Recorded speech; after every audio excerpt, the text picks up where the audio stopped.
Welcome to the October 23rd, 2024 meeting of the Redmond Planning Commission. I'd like to call this meeting to order. We'll start with a roll call. Commissioner Aparna. Present.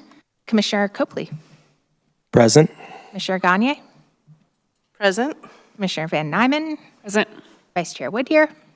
Present. And I am Chair Weston. Commissioner Coleman is excused.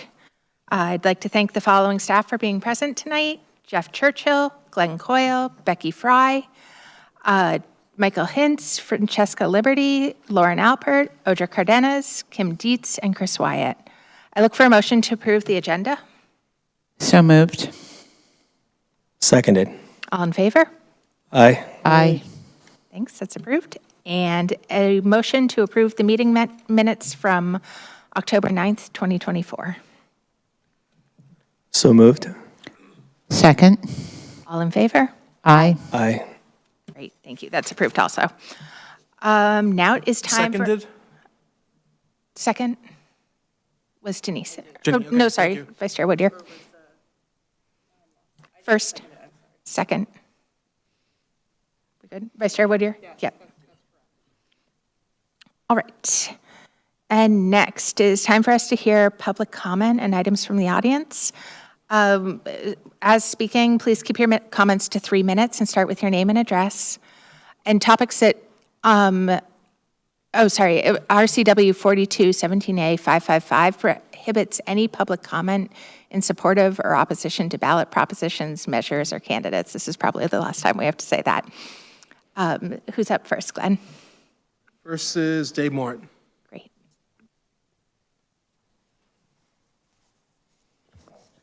Good evening, Commissioners. I'm David Morton, Redmond 98053. It's critically important to future-proof Redmond's buildings for electric vehicle or EV charging. As Redmond transitions to EVs to meet climate goals and benefit from lower operating costs, it's essential that Redmond residents have convenient and affordable access to EV charging. For multi-family housing, it can be challenging and costly to implement charging infrastructure without upfront planning. And without sufficient access, residents could be discouraged from adopting EVs, delaying progress toward the city's climate targets. I urged the Commission to consider new multifamily construction requirements and retrofit programs to comprehensively future-proof EV charging in parking areas. Specifically, first, for new multifamily construction, require that 100% of parking spaces are at least EV capable. Each parking space needs an electrical panel with capacity for the circuit and a conduit from the panel to the parking space. Second, establish performance requirements ensuring sufficient charging capacity while allowing flexible, cost-effective solutions like load sharing. Third, for existing buildings, create incentive programs and financing options to support comprehensive EV-ready retrofits, particularly for multifamily buildings. And fourth, consider adopting right-to-charge policies that require buildings to plan for electrification and simplify approval processes for EV infrastructure projects. These approaches have been successfully implemented in jurisdictions like Vancouver, Toronto, and parts of California. They've been shown to be more cost-effective on a life cycle basis than piecemeal upgrades while ensuring equitable access to EV charging for all residents, including those in multifamily housing and lower-income households.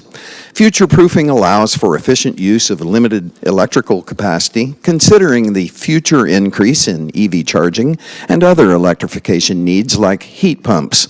This prevents stranded assets and unnecessary strain on electrical grids. It also supports Redmond's long-term infrastructure goals, providing a resilient foundation that can adapt to future technological advancements and increased demand for EVs.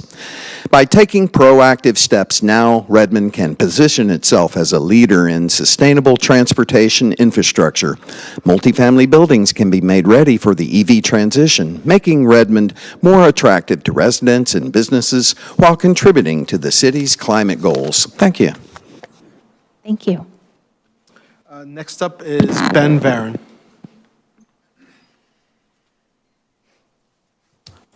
All right. Planning Commissioners, thank you for the opportunity to comment this evening. I'm Ben Varon. I'm the Development Manager representing Columbia Pacific Advisors, who owns the property 6900 188th Avenue Northeast in Redmond. As you may know, the property has a split zone condition with proposed corridor mixed use, CMU, zoning on the western portion of the site along 188th Avenue Northeast, and Business Park BP zoning on the eastern portion of the site along 191st Avenue Northeast. The property is adjacent to a parcel owned by the Lake Washington School District, which is an in-process multifamily residential development, and it's also right north of the Southeast Redmond Park. The property is a prime candidate for a future residential project. However, the changes contemplated to the Redmond zoning code will not allow residential uses in BP zones going forward. We urge you to make a modest adjustment to this anticipated change to allow residential uses on and adjacent to properties owned by the Lake Washington School District, where they can create complete neighborhoods. Please see our September 24th comment letter for more information supporting this request. Thank you for your consideration of these comments. Thanks.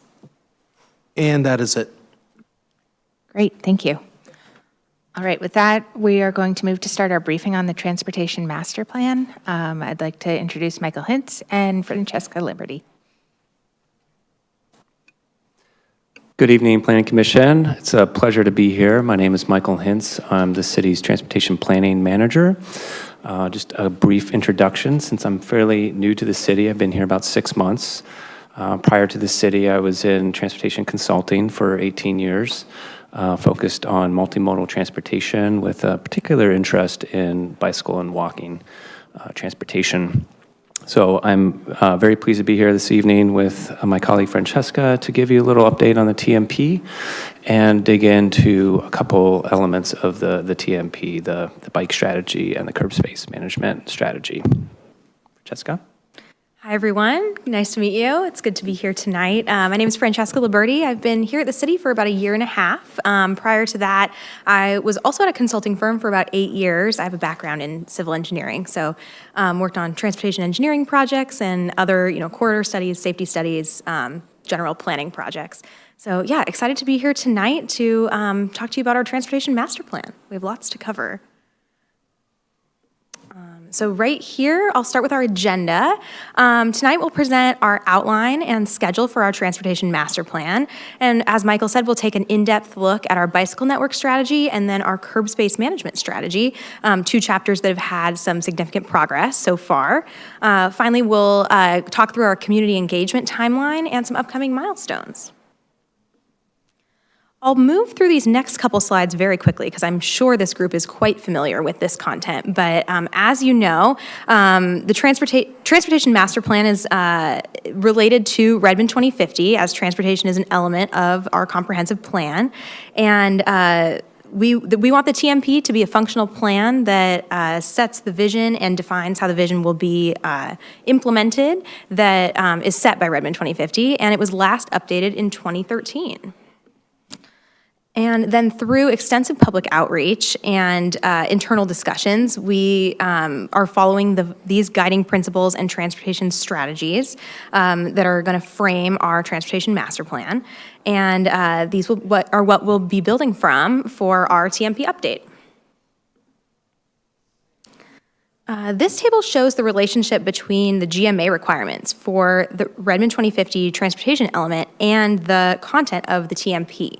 As shown, the TMP will build upon the work the Redmond 2050 team has been doing and has completed to support the transportation element. The TMP will revisit and provide a deeper technical analysis of Redmond's facility and service needs, funding capabilities, and demand management and active transportation strategies. So yeah, as you can see, this table here shows what is included in our transportation element and then what will be revisited and expanded upon in our TMP.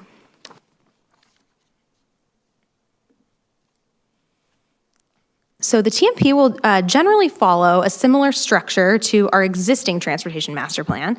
A few changes in our update include a chapter focused on curb space management, which we'll discuss in more depth tonight. That will include the overarching parking strategy and will also include policies and strategies for managing other curb uses, such as outdoor dining and green infrastructure. 2 chapters will address the active transportation GMA requirement, the bicycle chapter, and the pedestrian chapter. I'd also like to note that our pedestrian and walking chapter will be inclusive of persons of all mobility devices and will very clearly define what is meant by pedestrian and walking in that chapter. And we'll dive deeper as well into our bicycle network strategy here in a few slides. We will also add a chapter on technology to put more focus on how the city can leverage technology to improve mobility, access, safety, and management of the transportation system. Finally, we'll have chapters on maintenance, recognizing that as Redmond's transportation network becomes more multimodal, there is a need to shift maintenance practices and increase investments in maintenance. And we'll also include an e-mobility chapter that'll include strategies for EV charging, as well as other e-mobility, such as ride share, car share, and micromobility.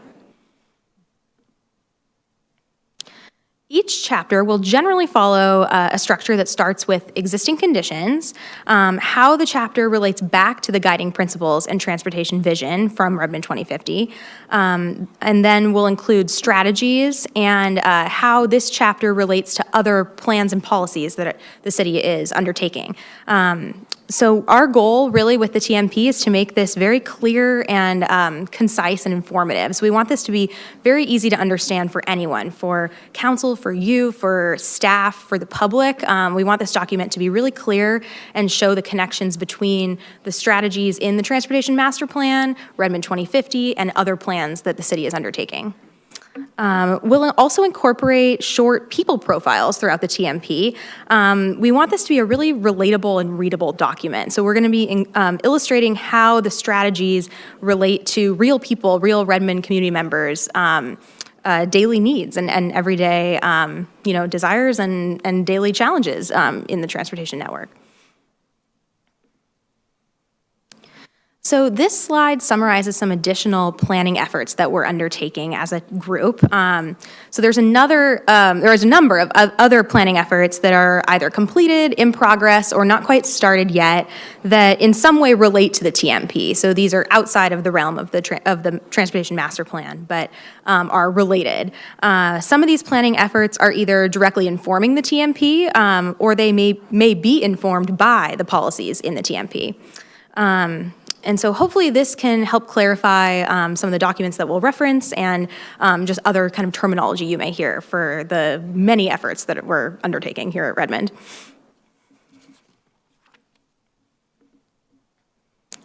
All right, and then this slide goes through our kind of an overview of our schedule for the Transportation Master Plan. So as shown with this blue line here, we are already in Q4, hard to believe, of 2024. And as you can see, our group, Transportation Planning and Engineering Group, is making progress on multiple chapters, multiple efforts simultaneously, both internally and with our consultant teams supporting our work.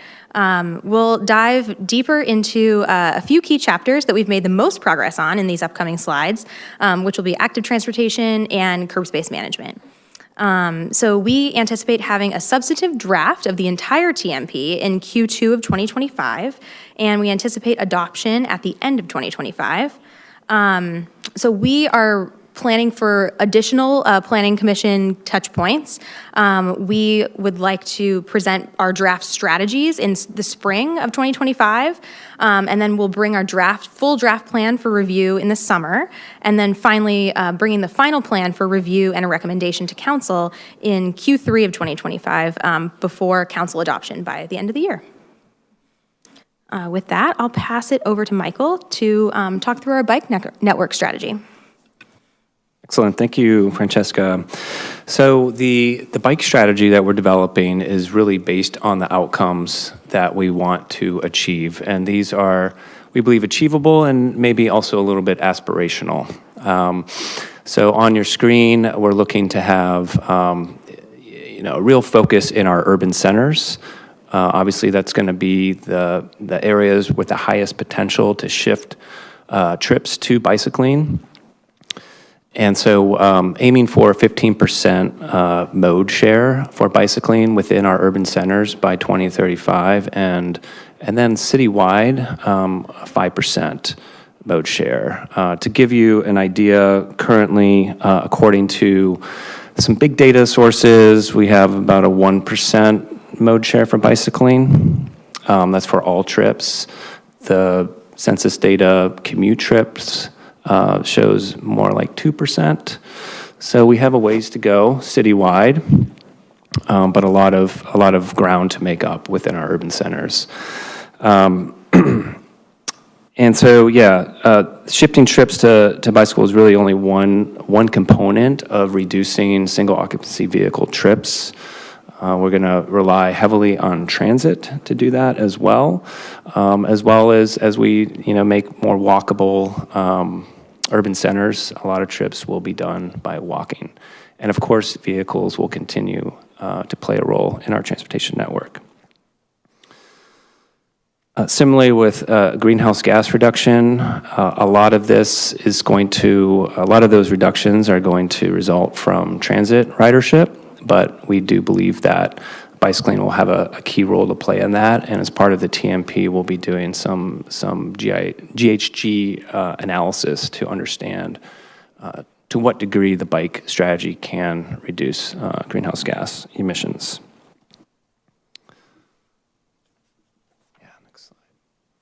You're probably familiar with the bicycle level of traffic stress concept. We really want to create a network that people of all ages and abilities feel comfortable using. That's how we're actually going to get people to ride their bikes. This graphic shows that over 50% of the biking population or would-be biking population prefer to ride on separated bike facilities or in low-speed, low-traffic conditions. That really is our target audience. If we can get those people to ride their bike, we can achieve the outcomes that we desire.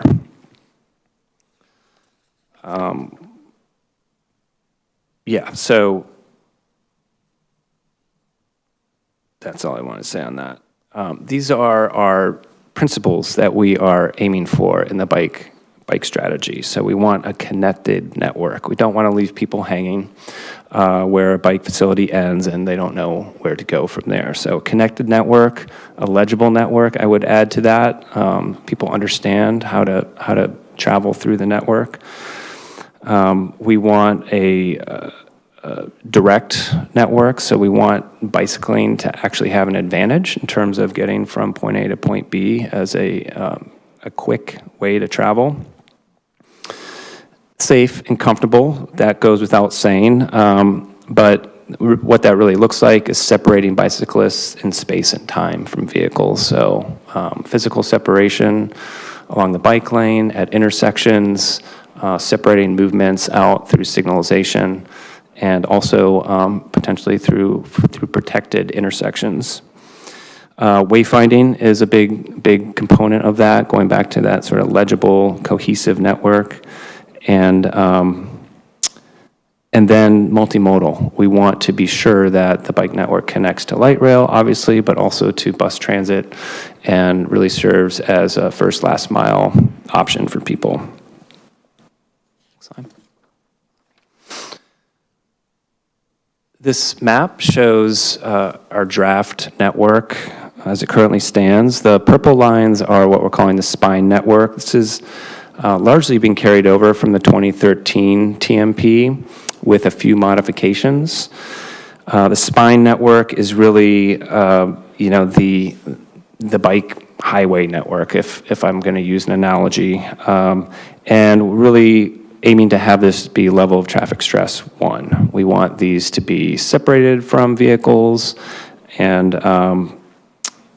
really comfortable for people of all ages and abilities.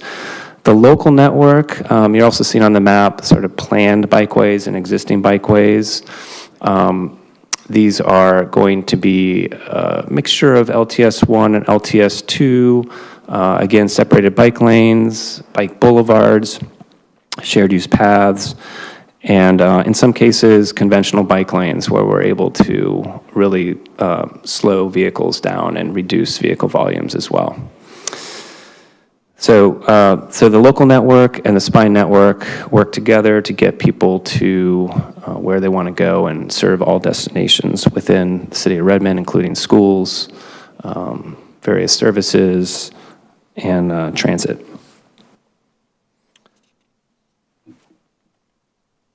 We are going to prioritize this network using these criteria that you see on the screen.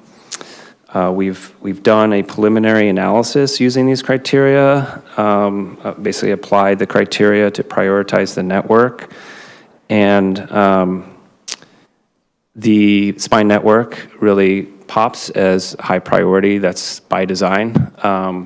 We want, and I think need that network to get built out to really start to serve the community and get people to light rail and other key destinations. So that is going to be a real focus moving forward, is trying to get that spine network built. It's not going to be easy in every case, as you are probably aware, but that is going to be the focus.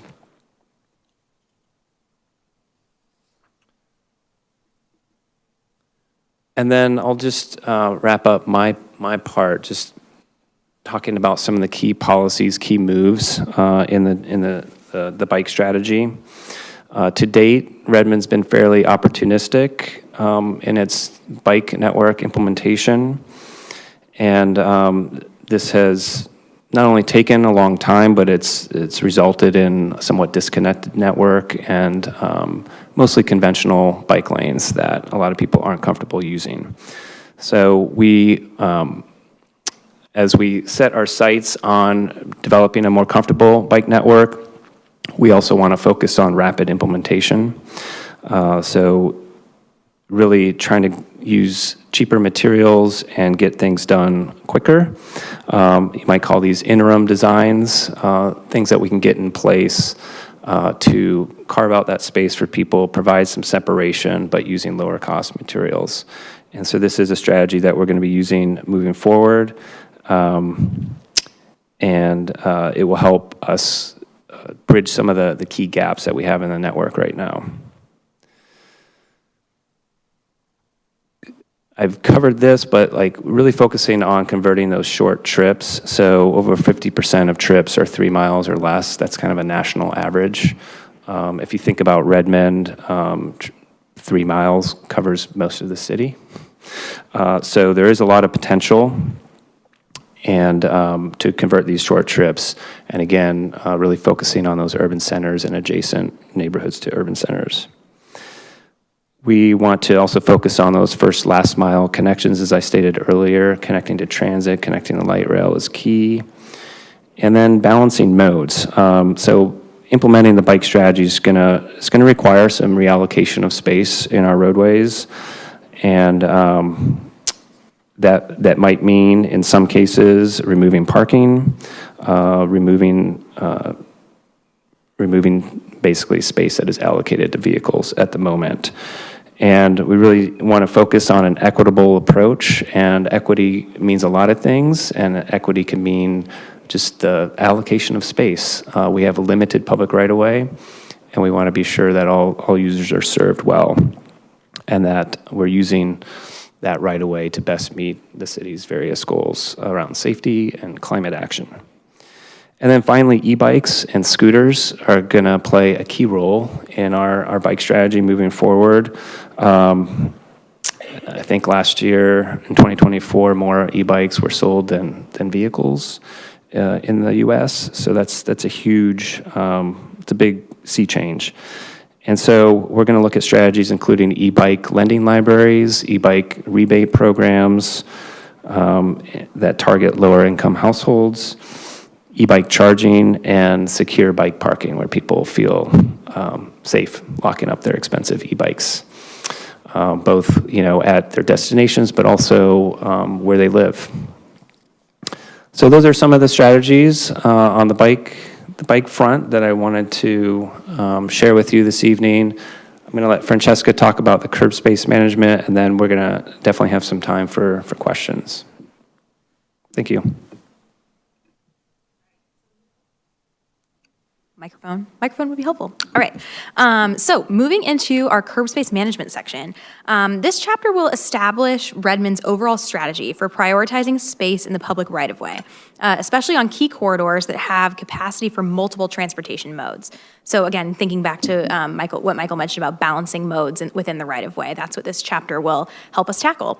This includes on-street parking as a component of that curb space chapter, and that will set the stage for our urban center parking management plans that will support the goals of the transportation master plan. So those are a separate effort coming soon.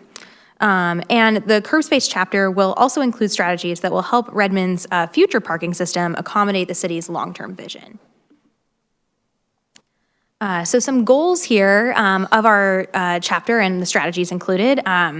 So these are kind of our 5 key goals that we want to accomplish. Effectively managing parking to facilitate access to businesses, services, residences, especially within our urban centers. We want to support safety and comfort for all active modes, especially on and around on-street parking. And then we also want to manage our parking access equitably as well. So making sure we're considering equity when we think about curb space. Then again, designing the parking system that will support Redmond's land use goals. So making sure we're staying consistent with our future land use. Again, coming back to Redmond 2050 and making sure what we're thinking about with curb space is in line with the growth and the land use changes that Redmond is seeing in the future. And then finally, utilizing innovative management strategies. So thinking about how can we incorporate technology, how can we incorporate, other like maybe shared parking or just other innovative strategies that are new and upcoming that can support Redmond's parking system. So then to kind of follow along with that, these are some key strategies that will help us achieve those goals. These are intended to support the goals discussed and also support Redmond 2050. This includes establishing curb space priorities by land use type as the primary use, so we'll have an example of that on the next slide. But thinking about how we prioritize the curb space based on what the land use of that area is. And then also establishing a parking system that's user-friendly and really easy to navigate for everyone. We want this to be clear and easy for people, no matter their mobility style, active modes, or in vehicles. We want this to be easy to navigate.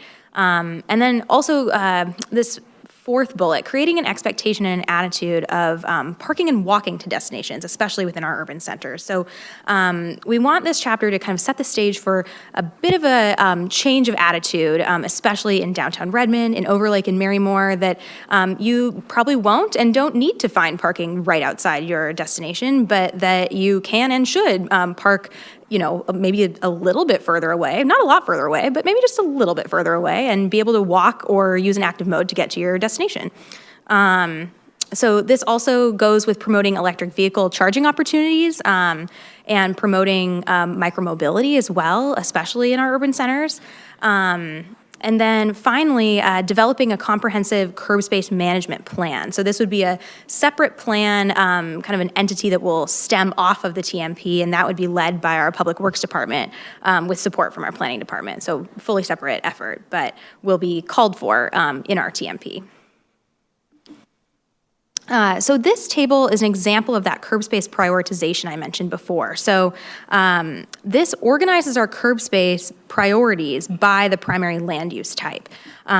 So as shown here, the city planning policies and safety are the highest priority for all uses. So that's showing that when we say city planning priorities, we mean staying consistent with Redmond 2050, with standards and policies established by the city, but also by our partner jurisdictions such as King County Metro, Sound Transit, making sure we're staying within standards. And then safety as well. We want that to be the very high up on the priority list, making sure we're considering safety in all areas. But then you can see some changes in those kind of 3, 4, 5, 6 priorities, depending on land use. So, for example, the industrial land use would prioritize goods movement and access, while mixed use or Main Street land uses, thinking about maybe within our urban centers versus in those kind of more industrial areas, would prioritize access and community activation space. All right, and then I'll move into our community engagement timeline, give you a bit of an overview here of some of the work we've already done and what we plan to continue to do as we work through our development of our TMP. We're building upon the outreach that Redmond 2050 completed to develop the transportation element, and we are continuing some outreach and asking more detailed questions now to build upon that feedback that Redmond 2050 received. And then in addition, we're using Redmond's Pedestrian Bicycle Advisory Committee, the PBAC meetings that are the second Monday of every month at 6:30 p.m., in case anybody wants to join, which are open to the public. And we want to use that as an ongoing forum for feedback for our TMP. And yeah, we're encouraging participation for any involved. Little plug for the December meeting will be all about our bike strategy. So anyways. Then I'll move into some other community feedback that what we've asked and what we've heard so far. This are some initial questions we've asked and data we've collected from the community. We've heard that the community desires more first last mile connections, especially between transit and pedestrian and bicycle modes. So we're being extremely mindful of transit and light rail as we move forward with our TMP development. And then what we're continuing to ask and hear is we're kind of building upon our prior engagement and really diving deeper into non-motorized modes and light rail access. We want to continue to learn about how community members plan to access light rail and any challenges they foresee in doing so, how we might be able to alleviate those challenges. And then in addition, we're gathering more feedback about e-bikes and overall bike usage in Redmond. We want to supplement the progress of our active transportation planning efforts, as Michael described, and especially looking at ways to increase those short bicycle trips and increase Redmond's future bike mode share. All right, Michael, I'll pass it back over to you. Talk over some next steps. Thank you. Yeah, so per that schedule that Francesca shared earlier, we're going to continue to plug along on developing content for the TMP and hope to have strategies for each of the chapters developed in March, April timeframe, when we'll come back to the Planning Commission to review those with you. We also have, just as one of those related planning efforts, the Safer Streets Action Plan is in draft form right now, and we're going to be bringing that to you in November. That's really exciting that's where it is, almost finished.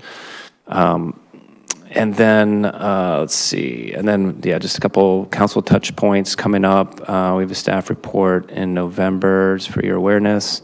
And then in January, likely a study session to cover Safer Streets Action Plan before we hope that gets adopted in March timeframe. And then potentially dig a little deeper on the TMP stuff at that study session as well. So with that, I think we have some time for questions. Great. And I think what we're actually going to do is we're going to start a matrix because we've had, I really appreciated the memo. It kind of did a really nice history on how many touch points there have already been between Planning Commission, even though some of the commissioners have traded out over that time. So if we can just start a matrix, and if you can specify if it's just a generic information question, or if you want it in the matrix, that would be great. All right, so questions. Commissioner Aparna. I had a question. I don't know if it's pertinent to the particular questions asked in terms of curbside or bike strategies, but it's more about that first bucket of users who said would not use a bicycle, right? So for me, my question is, and I have a few of those my dad, for instance, is not on a bicycle. He's 75 plus, hasn't gotten on a bicycle for decades, right? So my question is, how do we address the first mile, last mile problem for that bucket of users or very tiny kids who might want to, stuff like that, right? So when we talk about curbside strategy or any solution for that matter, what can we do to help them get off the car? So I know Bellevue downtown, for instance, has that little van or something going around. And so if we talk about curbside strategy, can we think about it in terms of having a special place for potentially these solutions coming in, which is circling certain areas or loops or something like that. So having a place for a drop-on, drop-off kind of situation. Because I can see all those things adding to the chaos. If you add more buses or anything else, each place, more modes of transport. So one subset should be what that looks like. So if you could add that to the matrix and have a response, that'd be great. Thank you. Vice Chair Whittier. Does the community feedback take into consideration or address a desire for transport of bicycles on the different modes of transportation? So, for example, space to carry a bicycle on a bus or a light rail, and if so, is that part of the scope of the plans that you're considering and developing? Yeah, good question. That question hasn't been specifically asked, and I can't say that it's really come up as something that people are desiring in general. I think all Metro buses have bike racks on them that hold at least three bikes, and the light rail cars also have space for bicycles. So there is that opportunity to kind of trip chain using bike transit currently. I think another important piece of that is kind of going back to the secure bike parking and making sure that that is available where people are going. I mean, at the light rail stations, there will be that secure bike parking, the bike link lockers, and we'll be looking at solutions similar to that could be placed in other parts of the city so people have that secure place to stash their bike. Right. I'm going to add another to the matrix. First of all, I just love to see this progress, especially on the bike plan piece. I had a question, if we could ever go to the slide about the bicycle level of traffic stress. I had a question just about the framing of this one, because what it looks to me from the outset is that it's sort of a spectrum from like non-bikers to like highly confident experts. And that doesn't really match the bikers that I know. So most of the bike commuters I know are squarely in that 51 to 56%. Really, they know enough to be really, really cautious about traffic. Like they are very worried about car interactions on a bike. So like anyone who's comfortable riding with traffic in Redmond, like I think that's a pretty small group. That's not necessarily who I'm interested in catering to. And I think that was sort of your point, but just the setup of, and even anyone who's on a paved shoulder, that's sort of a death trap situation. So it's, to me, this chart like explained something that to me felt like an older way of viewing bike safety versus now where we're really like, it's a very scary thing for a lot of people to get on the road on a bike. And so really solutions that are going towards the confidence. I love the idea of the separation in the spine, including the allocation of road resources. I think that's super important. I was happy to see that conversation even coming up with the budget with City Council this fall. But I think that there needs to be a little bit more thinking about what that looks like. And so things that I was coming up with here are, I didn't see anything in here about enforcement against aggressive drivers. And I know that's been an issue in Redmond, where if people have bad interactions with specific, very aggressive people who are intentionally in the bike lane or clueless or whatever, there's actually no way to report that right now. So the police will answer your call, but they can't do anything with it. So making a little bit more of a, like, Redmond's a place where you have to be a more aware driver. I don't know if there are policy choices that could be made along that route, but it would go a long way towards safety. Another one that I think is really important is bike safety classes. So that really should be in the schools. That should be starting in 4th grade. When kids are starting to bike independently in 5th grade, there should be a refresher in middle school.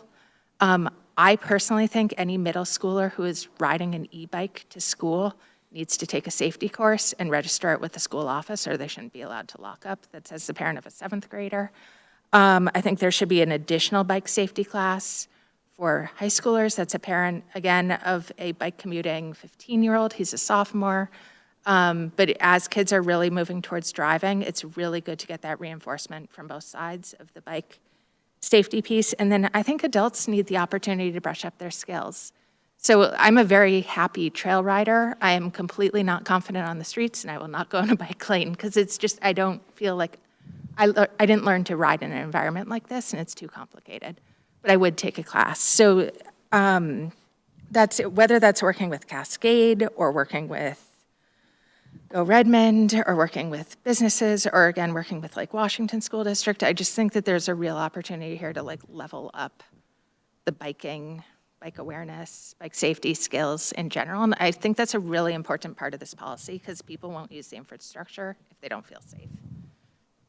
Yeah, those are great.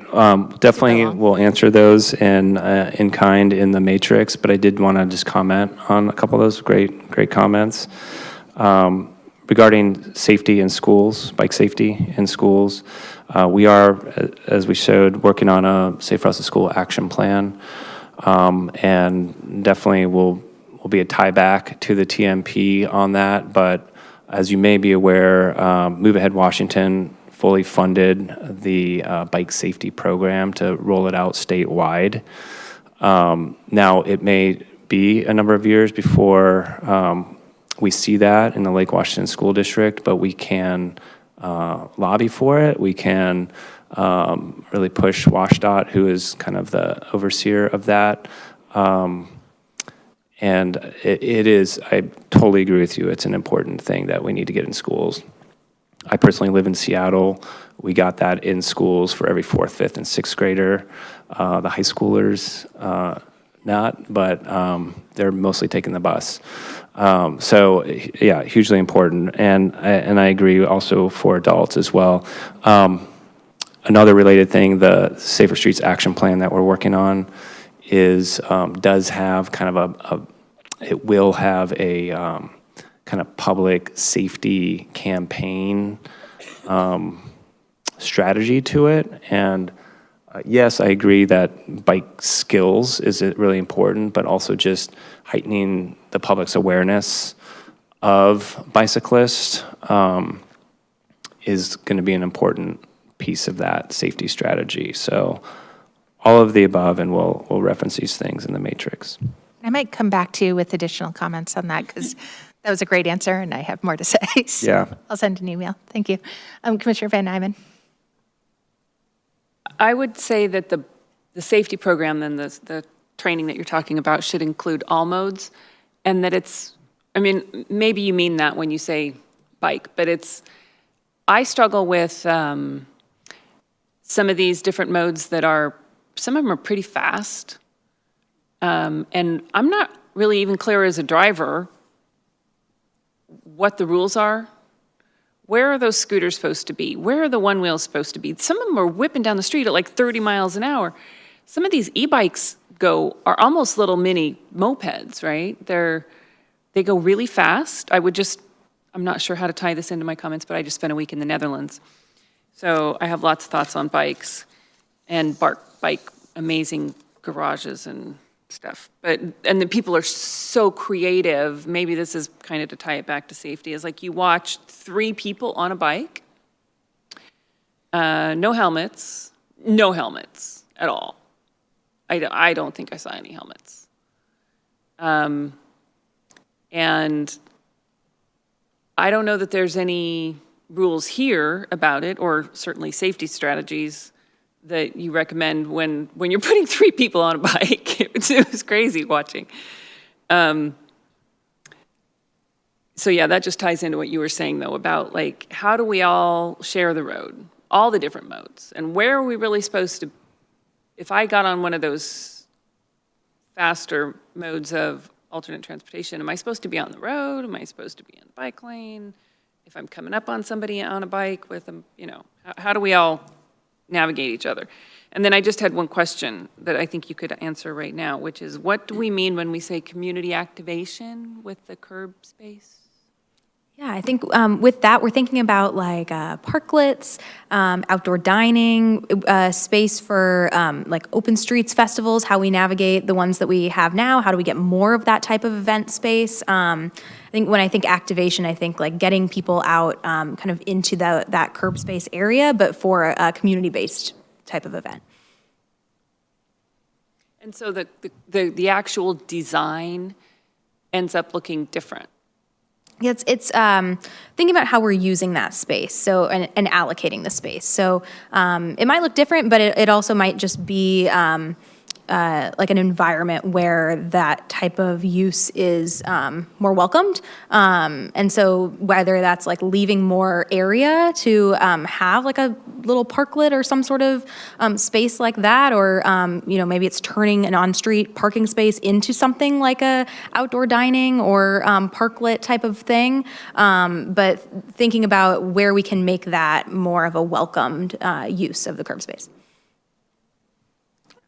Commissioner Copley first, and then. Have we studied what the cost would be to create various barrier types along the spines for the bike lanes? No, that will be an outcome of the TMP work. Yeah. Okay. Kind of a continuation of Aparna's thought, but the interested but concerned typology is over half. I think it's 51 to 57%. And it seems if we're trying to get from 1 to 5% ridership, that would be the largest bucket we could shift to the right. And I would fall into that interested but concerned bucket myself and would probably move one typology to the right if there were barriers. Yeah. But as it is today, if I'm trying to get back to my house, I'm concerned that no one's going to feel when they get off the road if they're not paying attention. Totally. And I'm just riding my bike the way I'm supposed to be in the bike lane. That's a concern of mine. I'm sure many share that. Yep, thank you. Vice Chair Wood here.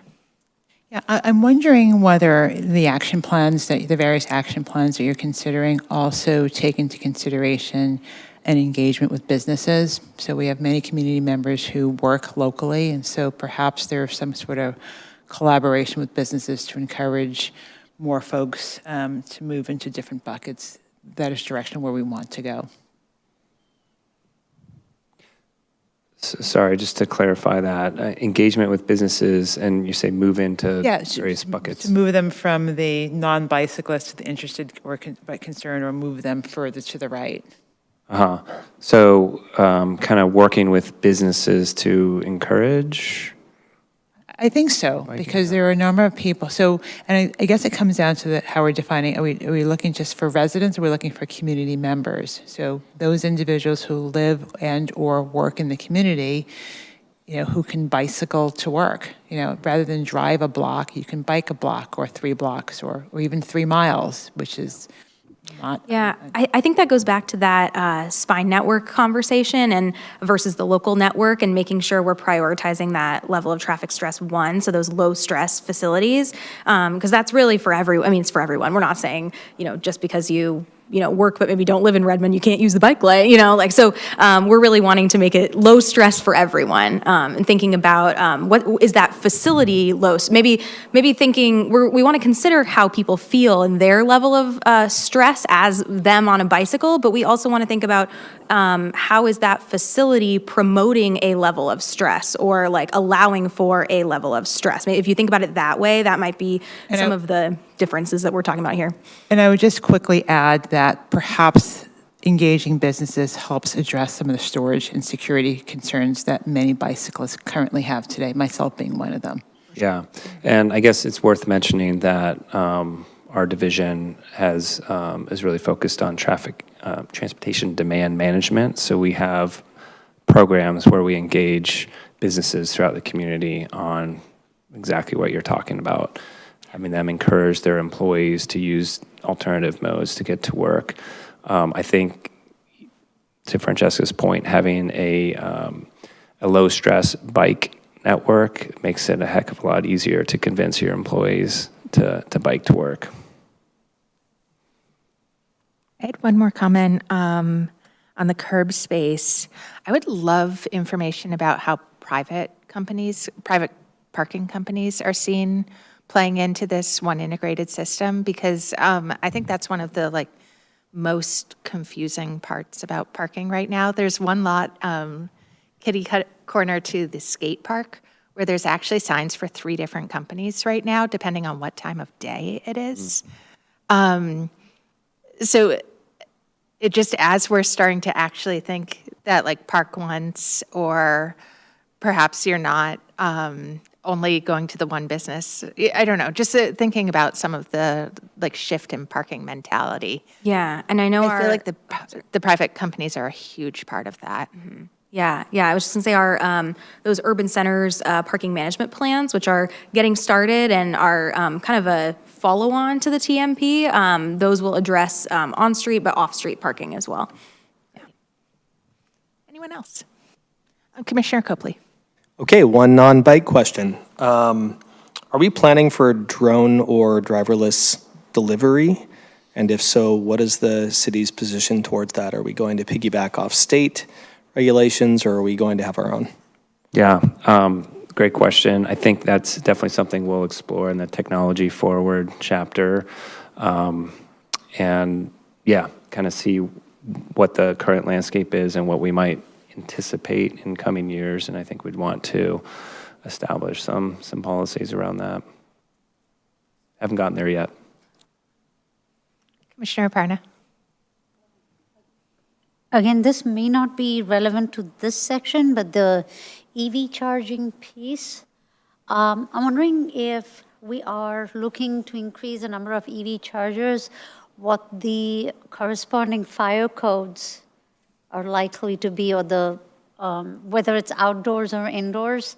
I know from my day job that a lot of people who run, like facility managers and so on, who are installing this have concerns about something catching fire, right? And it may be that everything's up to code, but there are safety concerns about batteries and so on.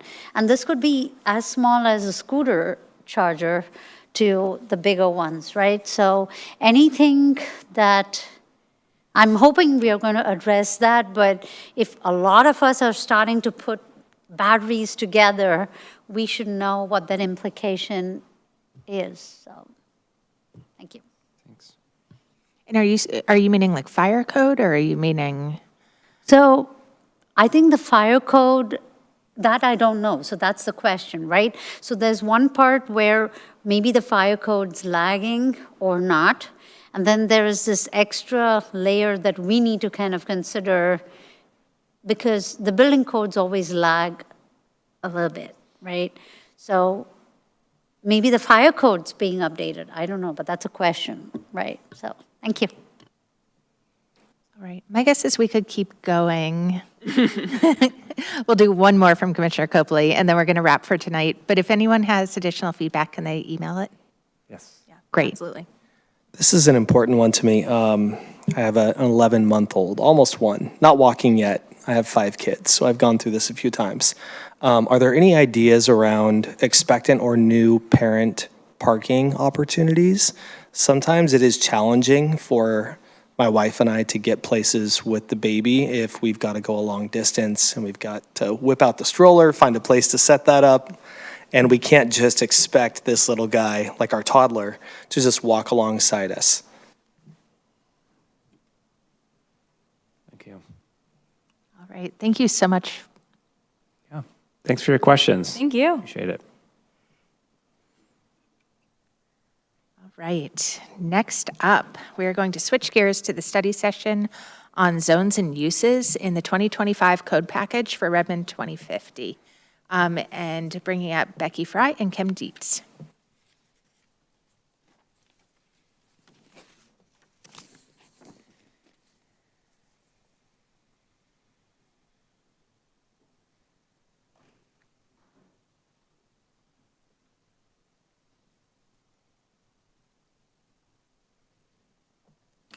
You know what I just realized as we're switching, we might just take a quick 3-minute break. Is that all right? Just to give everyone a moment.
And starting this study session on zones and uses in the 2025 code package for Redmond 2050.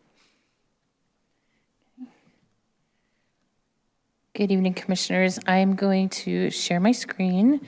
And for this item, we don't have a PowerPoint presentation. The intent for tonight is just to start at the top of the issues matrix and see how many of them we can close and see if you need to add anything. So one moment while I get that set up.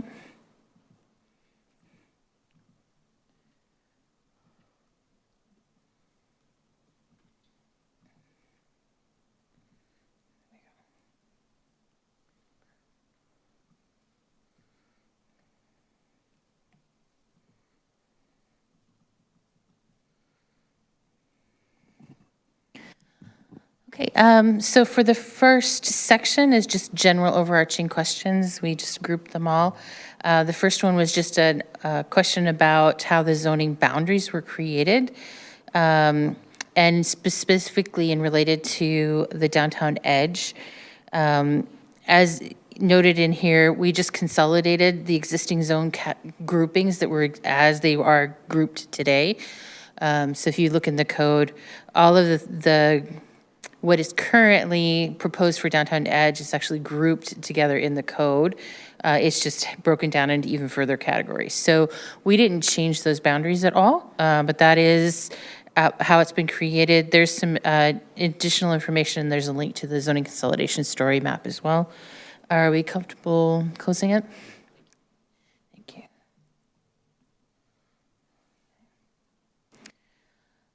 So the second question is about maximum depth underground. We did confer with our temporary construction dewatering team, and they did confirm that it is impossible to set, well, it's not impossible, but it's not practical to set just a zoning district-wide standard because it really is site-specific. It really depends on the soils. So they provided some language in here about the temporary construction dewatering and links to some of the standard information, and we've added some notes where the zone could potentially be in a CARA and might be implicated for the temporary construction dewatering limitations. We've added notes into the actual zoning chapters, but it will vary because zones aren't all grouped in one location, so they do spread out. I actually had a follow-up question on this one.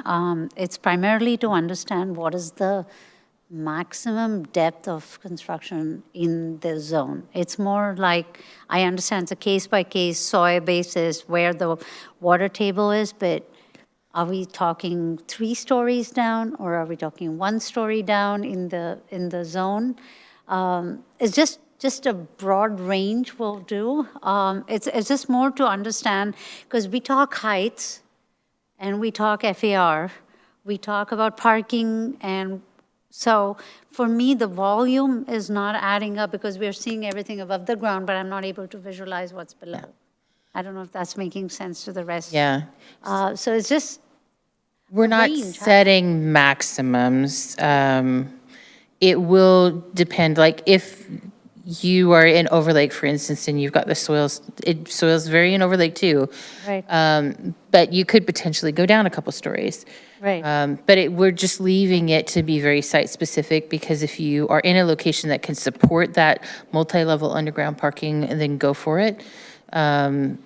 So we're not actually putting a limit on that. We're just going to let it be what it naturally evolves to be and what the project would like to propose.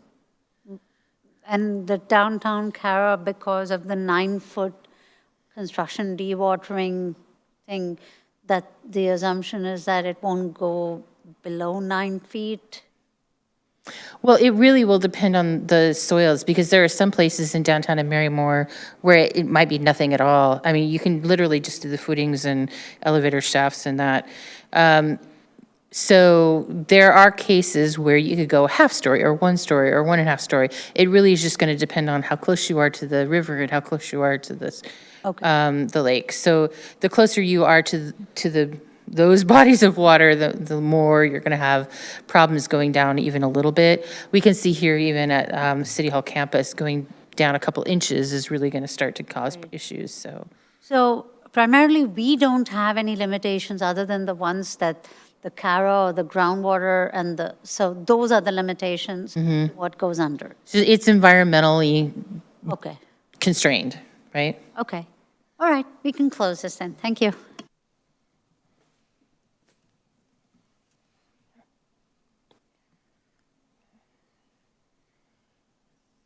And then the third one is about the community engagement. We have some information here about the amount of engagement that happened. There's some memos and some engagement summaries that are online. This has been going back a couple of years now. In many cases, we did direct mail, we did workshops, we did breakfasts, we did, we've really tried to multifaceted it. Some people are harder to get a hold of than others, especially the corporate owners. That's just something that we'll just continue outreach to them.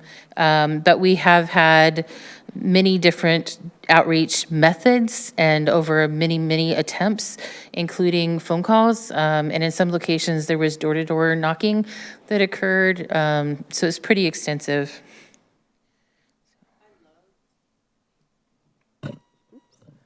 I loved being able to see this. Thank you so much for putting a link on there. I loved being able to read through all the postcards, right? It was very informative. And I'm sorry that I didn't realize that resource was there before that, but it has been very helpful for me as a new commissioner to sort of see things that were surveyed. Direct community feedback was very eye-opening. I did have one follow-up question about the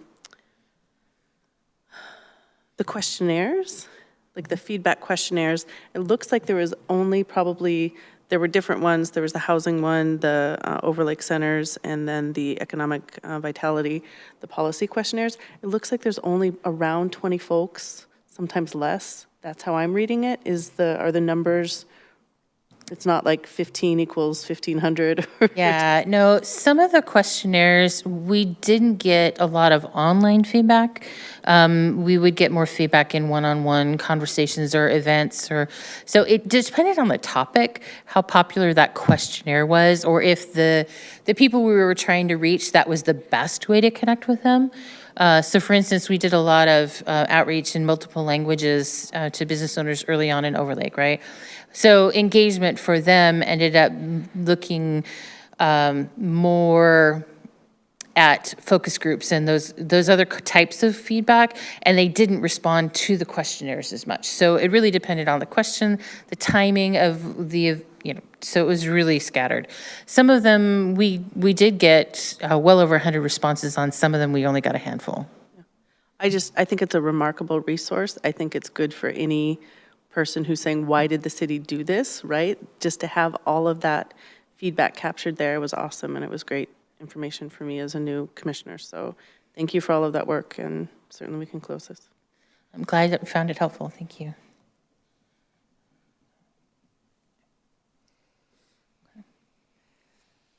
Right.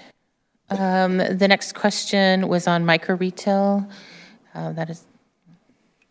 Yes, micro retail is defined in several different ways. And for the purpose of this, it is related to the size of the business, but it can also be related to the number of people that are in a business. And so you could see 1 to 5 people would also be considered a micro business. Thank you for that. Oh, you're welcome. And certainly ready to close that. And we received an email from Commissioner Parner earlier today saying that it was okay to close item number 5, which is the rezoning versus the comprehensive plan process. So if we're comfortable with that, any other questions on? Okay. So the next set of issues is on the downtown. So there was some questions from a couple different commissioners on the 100% lot coverage.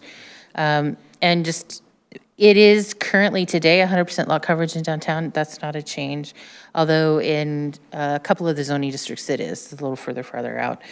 But it does talk about how we're looking at open space requirements and impervious surface coverage. And also there is a note in there that does say that all of these regulations will apply, and so the practicality of getting 100% lot coverage is, it's going to have implications where you're not going to get to 100%. And so we've tried to make that very clear. So there's critical area regulations, there's even easements, utility easements, stormwater requirements. So there's definitely a lot of things that can compete. It just means that we're not going to set a percentage that is less than that, so that it's, in some cases that is very, very appropriate, but in the more urban areas, we're just going to let the other constraints identify the actual building envelope and footprint. Are we comfortable closing? Okay, thank you. Okay. And Commissioner Coleman will leave all of his until he's back. We're going to leave all of Commissioner Coleman's until he's back next time. Okay, that's fine. We can do that. Okay, we had a question about Mary Manufacturing. We did not change the allowed uses in the Marymore Manufacturing Zone. It is just taking MDD4 and relabeling it to Marymore Manufacturing. There's a couple of other changes that are happening that will encourage, we're looking at implementing an arts and cultural district, right? So we're just wanting to make sure there might be a few other things that we've tweaked in there just to make sure that it's supportive of some of the other things we're doing. But none of the manufacturing uses are being changed at all.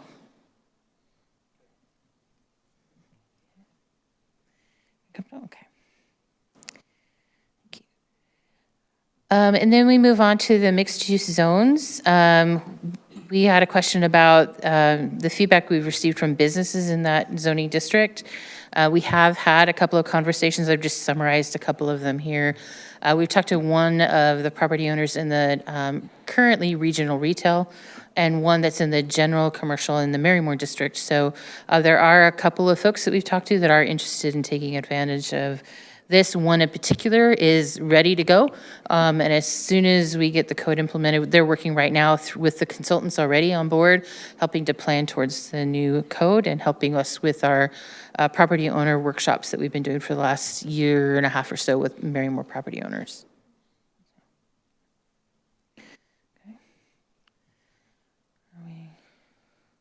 And we'll leave this one open again until Commissioner Coleman's back. Just wanted to mention that because there's some information to share. And then urban mixed use. I just wanted to confirm on this one too that there is a significant concern about the use of these spaces to meet regional. We've had conversations here at the Planning Commission. So in the draft, you'll see that we did put a no net loss of commercial space provision in the code. And there's a couple of other things that we're doing to support that. Obviously, there's still a lot of nuances. We plan to track and see how that develops over time. We understand we're making massive changes and we're breaking ground into new areas. So we may not get exactly what we're looking for. We might have to evolve it over time. We're going to plan on learning as we go. And then if we need to make an adjustment because we're not getting exactly what we need, we'll take another crack at it. Vice Chair Woodyer. I do have a follow-up question. When you speak about no net loss, is that specific to the zone or is that citywide? That is specific for the urban mixed use. That is the one where that has the biggest implications of if we do transition. Philly had just done a recent study that talks about our retail square footage losses. I don't know if you want to jump into that, but that is one of our strategies. We're going to begin monitoring. We've measured over time, but now that we're going to see change, we're going to continue monitoring on a more frequent basis the comparison of demolition of existing commercial and the creation of new commercial specific to retail. I'm comfortable closing this topic. Thank you. Okay. And we did have the question about parking for a big box. We did mention that we're looking to get away from surface parking, obviously understanding that there are some considerations for loading docks, et cetera. So that is all being worked through and there's some pieces in the draft code right now. Again, as after Redmond 2050 is done, we're going to be doing neighborhood plan updates, and the regional retail conversion to urban mixed use is going to be studied a lot further as we go into that. So just keep in mind that a lot of the details of that are planned for that secondary work as we look at the more detailed site-specific considerations. I think we can close this if you could just add this one sentence as to when to expect. Okay. So that, and hopefully it will not be forgotten for the next round. So thank you. Got it. Do that. Okay, and the next was just another big box related conversation about the sizing of it. We've had some conversations here just confirming that the intention is to keep the larger big boxes and not do the micro big box versions, so. I'm happy to close this, but I think I want to wait on this one for Commissioner Coleman because I think he had an angle on it that should get final say. I think the previous one too has Coleman's name on it, so okay. I'm fine with closing both, but yeah, we just let him weigh in. Okay. We can keep it open if everything with Commissioner Coleman's name on it keeps open, that's fine.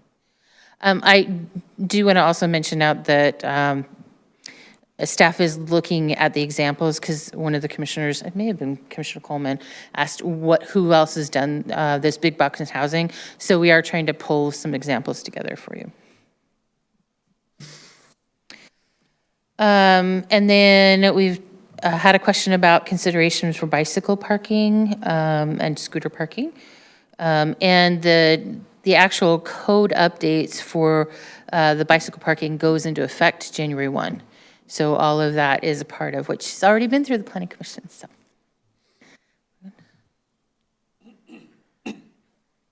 Sorry, the scooter parking is actually the more interesting part of that to me. So the best place to park a bike is not usually the best place to park a scooter. So I was curious if there was any kind of consideration about the two.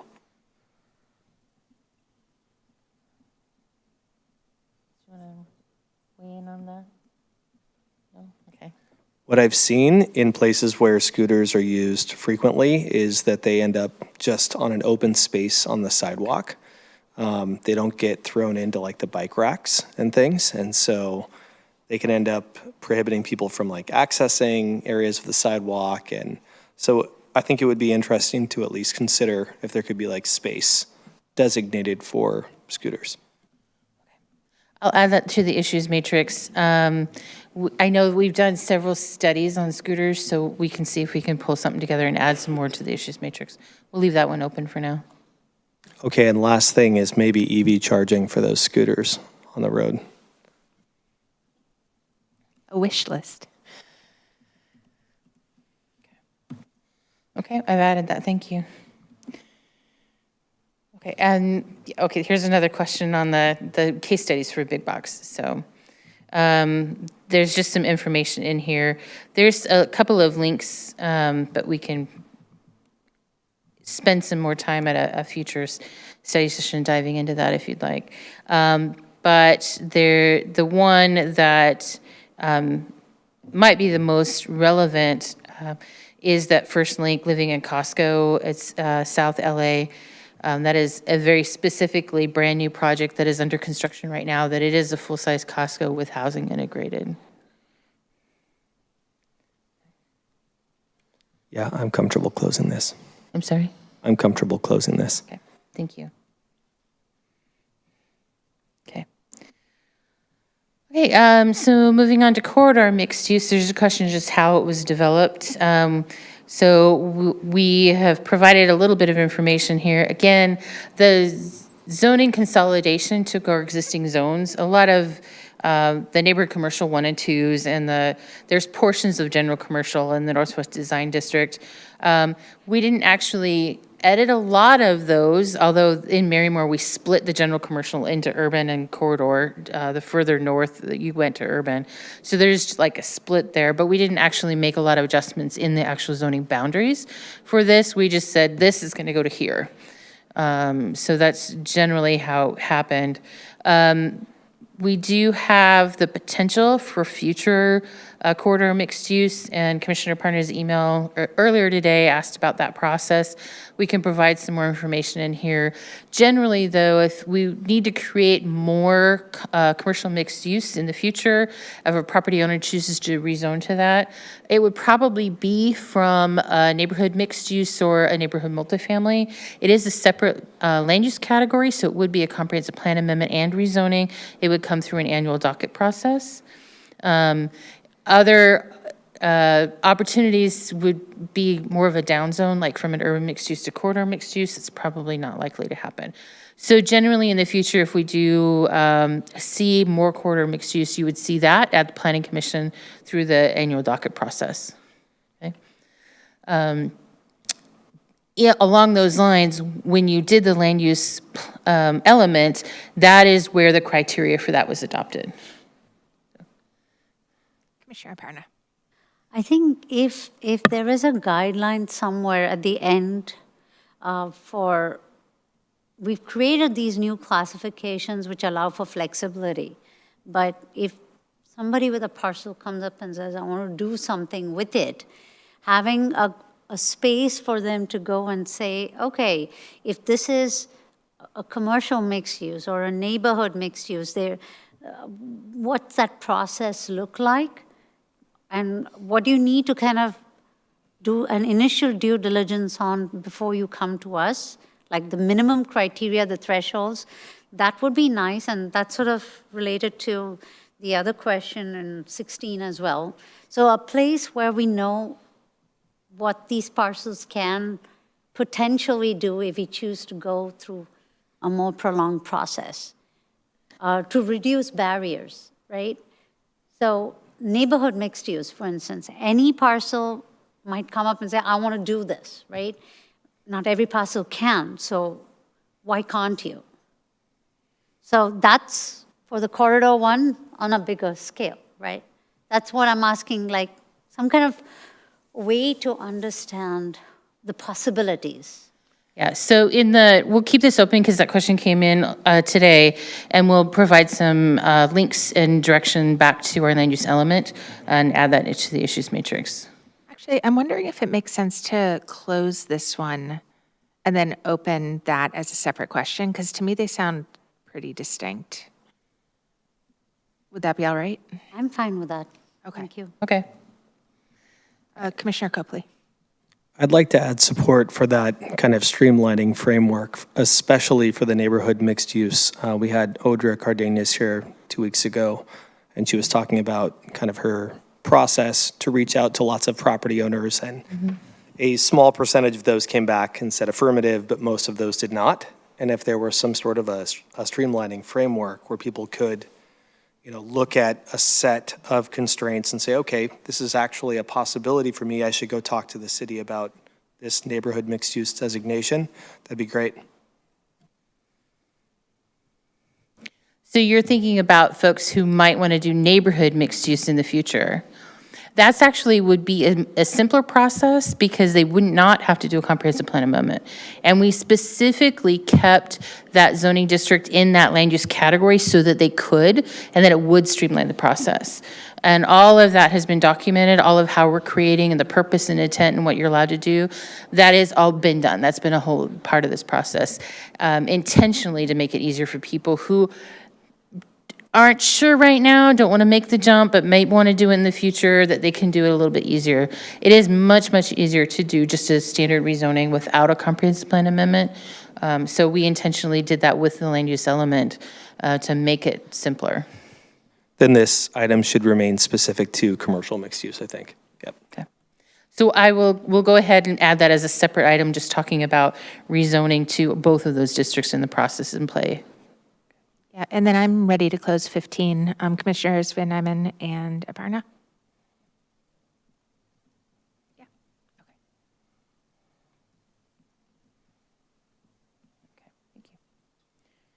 Okay. And so 16 is definitely related. It just talks about the criteria. And so that has been put in here. Audra added a lot of the information about the specific criteria that was developed. There is a link to the complete neighborhoods analysis that was a part of that. There's also a lot of information online, including the maps itself. If there's any other questions on how this was created, or are we ready to close this one? For this one, I would like to keep it open because Commissioner Coleman's not here.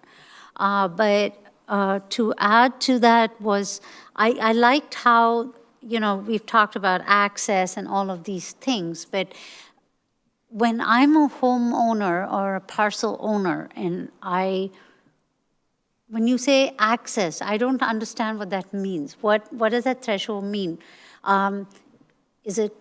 Are you talking about, do you have an entryway of 15 feet or whatever, right? Something that tangibly I can measure and think whether I'm a good candidate or not. This is sort of a little bit earlier than a self-serve, simply because there might be people over time who might decide to buy out their neighbors and do something, and we want them to be educated as to the possibilities, but not come and annoy the staff for nothing, right? So that's for me a very So knowing that, or some kind of checklist also would help along those lines. Okay. All right, we'll definitely keep that one open. Thank you. Okay, we did previously share that those circled areas on the map are just areas that we didn't have any identified parcel, and we were just looking for community feedback and ideas to fill the gaps in those areas. I'm still hesitant to close this because I would love to see some sort of framework for, we are going to have this many of these neighborhood mixed use designated areas, or pull through, ones that actually become neighborhood mixed use lots, so that everyone in Redmond gets equal access to these. So if there were a way to say everybody in Redmond is within a 15-minute scooter ride of one of these lots, that would be really cool. And unfortunately, it's not as simple, I don't think, as just pointing to spots on the map where there's gaps. Yeah. The two areas that were circled on the maps are harder to find solutions for because of how they were built out. So the street layouts, the way the houses were built, the orientation of the houses, all of that adds challenges. And so that's why there wasn't a clear winner of who are we going to reach out to and say, we really want you to go for, because none of them are easy in those two areas. We'd really have to do a lot more intensive outreach to the neighbors. So at this point in time, it was a resource allocation issue. We just couldn't necessarily do door-to-door outreach to every single person in every location. But all of those areas have had some level of outreach, and we've had multiple events. We just didn't get any feedback other than one property owner, and that has actually been shared, did come forward later and say, I'm kind of interested in that as part of the package that OJER provided to you. We didn't get anybody at that southern portion. So they're not that far from some of the parcels across from the park that we're interested in going, but it is further south than that we've identified a gap. So. That's tough with the HOAs down there, too. I'm sorry? That's tough with the HOAs down there, Yeah. too. That's a tricky neighborhood. There's, we had some conversations with a few people down there that just didn't pan out. They just weren't interested. So. Reluctantly, I'll close this one. Okay. I would say that if at some point in the future we're not as focused on property owner requests, but we wanted to do a city proposal, that is an option. Right now, we were focused more on which property owners were interested in it, and really focusing on getting those through the process. This also seems like the sort of thing to me where you might have a situation where, like, the first 10 years before the next comp plan, like, we really see the growth of this and the success of it, and then it's easier for other people, like, in the next round of this, to start being like, okay, let's expand what's working, hopefully. I do think, too, that one of the interesting things that came out of the conversations that OJER and I were having with the property owners over the spring and summer is that they all had slightly different visions for what that could look like on their property. And so they will be very, very different. And so it won't just be one example, it'll be a number of different examples. And so people can start to see the flexibility of that zoning as well. So not just the creation of some examples, but just do with that what works for your lot and your neighborhood. So I do think over time, we'll start to see more interest in that. I was just really excited because we were thinking, well, we might get one. We might get one. So we got lots more than one, so we're good. Yeah. Okay, so we had a question about the larger legend. I'm assuming we can go ahead and close that one. Map's been updated. Yeah, okay. All right, so then moving on to uses. We've got a massive amount of work here, going from over 150 tables to 2, and lots of cells. So we anticipated there might be some things in this process that might be overlooked just because there's so many cells and the meaning of each of them. So if you have any other additional things you want to add to this issue matrix, please let me know.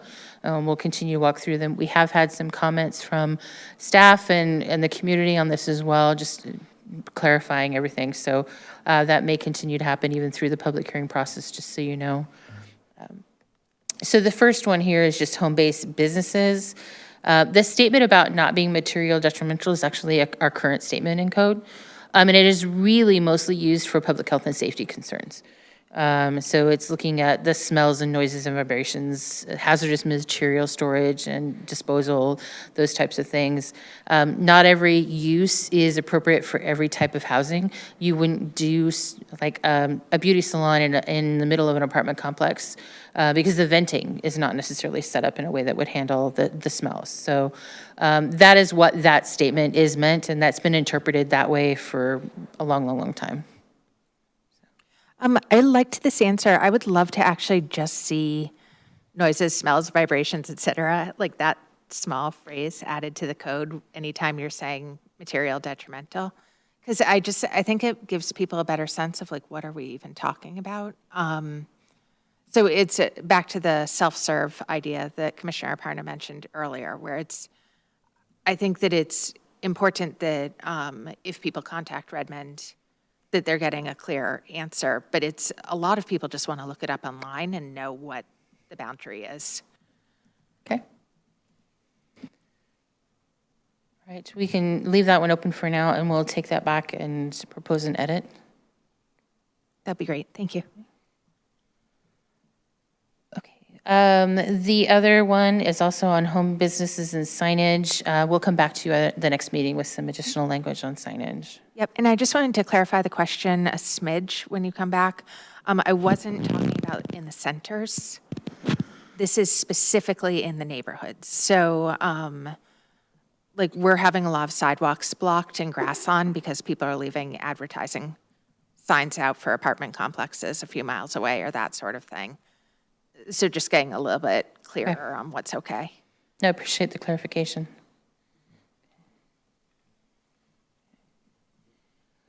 And then just a conversation about the home-based business directory. I don't know if, Kim, you want to jump in on that one? Yeah, it's just very simple that we are looking forward to creating a directory so that people have more understanding. In fact, we have a small business promotion program that is starting on in mid-November, and we are looking for small businesses that can become part of that, those that you can buy, purchase something from, purchase a good, purchase a service. So the answer is generally yes. Some of the challenges we have with our home-based businesses is they're not businesses that for customers. And so advertising the location would actually be something that the business owner would not want. So it would definitely have to be an opt-in type of situation. That's great. I'm comfortable closing this. Thanks. Couple of other follow-up questions on home-based businesses, just looking at the nuisances and franchises, and those will we'll come back to you at your next meeting with some additional information. The next item was about accessory commercial. That is something that Kim drafted up, so I'll let her. So the question is, would the city provide, what resources would the city provide for the displaced business? So this is very new. This is a very new process, and it's the result of a specific request we received, and it allowed us to understand the nuance of this opportunity. So it is very specific to a business that is being displaced. And it is also very specific to a business that has an opportunity to allow a rehoming, a sublease to a business. So it's a very unique condition. The resources that staff would be providing is to help those who are in need and those who have space, sort of do a matchmaking. And then we have an example of a restricted lease term that we created this year. Doesn't mean it's the example, but it's a starting point, and it can help businesses understand what those restrictions are going to be. So it's a minor amount of help at this time. It's really, the power of it really is trying to do that matchmaking of the displaced business and finding opportunities for them to rehome within the city. That's great. I spoke to a resident who's actually dealing with that issue over the last week or two. And so I'm just curious, for everyone's benefit, what would be the best way for one of those folks to reach out to the city? Absolutely. They can contact economic development in the city. They can also contact One Redmond. So we work in partnership with One Redmond when these issues arise. And we both are maintaining that. It's one list that we're both maintaining so they could reach out to whoever they're comfortable with in both. I know. Thank you. Yeah, you're welcome. Comfortable closing this one? Yes. The next one is also related to the accessory commercial, just some clarification of what compatible means for that context. Yeah, again, because it is so new, we wrote it in a way that provides the flexibility, like it doesn't get in the way. However, when we think of compatibility, we want to make sure that a business coming into a district where that business wouldn't be able to simply set up their own shop, that business is not creating impacts on the businesses that are typically allowed in that district.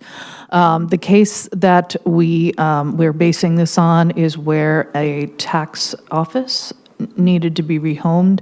They were able to rehome in a headquarters that had space available. Now, that tax office would not typically be able to locate in that district, but because of being an administrative type of use, locating in an office where administrative uses were happening for the headquarters, that seemed to be a good fit. However, around that, then there is manufacturing happening. So we have to make sure that a tax office locating there doesn't create any impacts that impede the natural operations of the businesses that are there already. And that one's Commissioner Coleman, so we're going to wait to close that until next time, I think.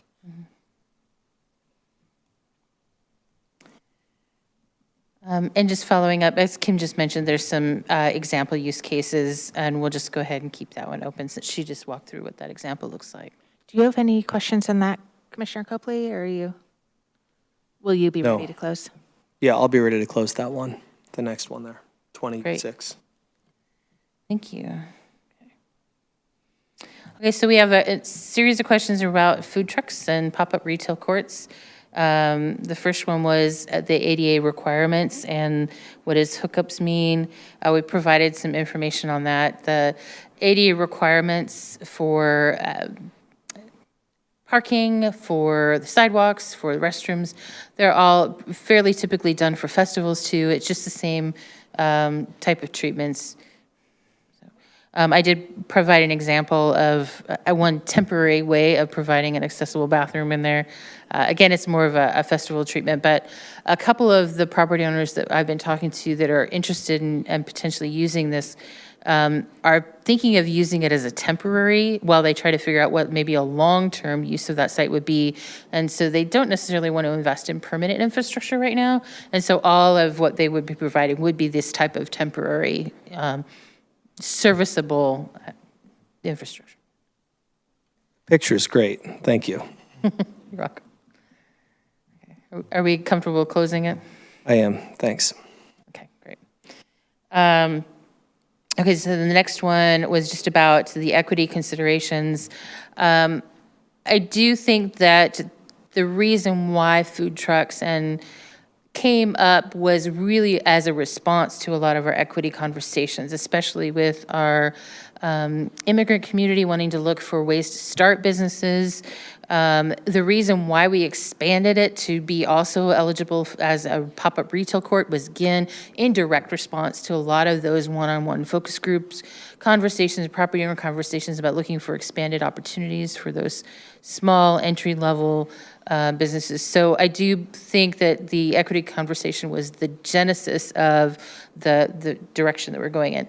Obviously, we did hear really early on from the community also, hey, wouldn't this be cool? But the actual way the code was drafted was in direct response to the business owners' requests and looking for what they wanted. Thank you for the explanation. I'm comfortable with closing this time. This issue.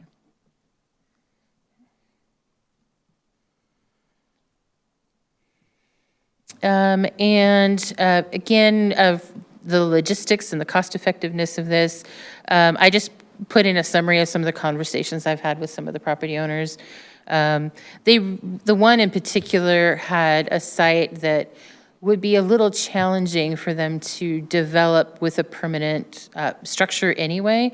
And so they were thinking, well, it's going to take me probably a couple years to figure out what I really want to do with this site, and it's just going to sit there empty in the meantime.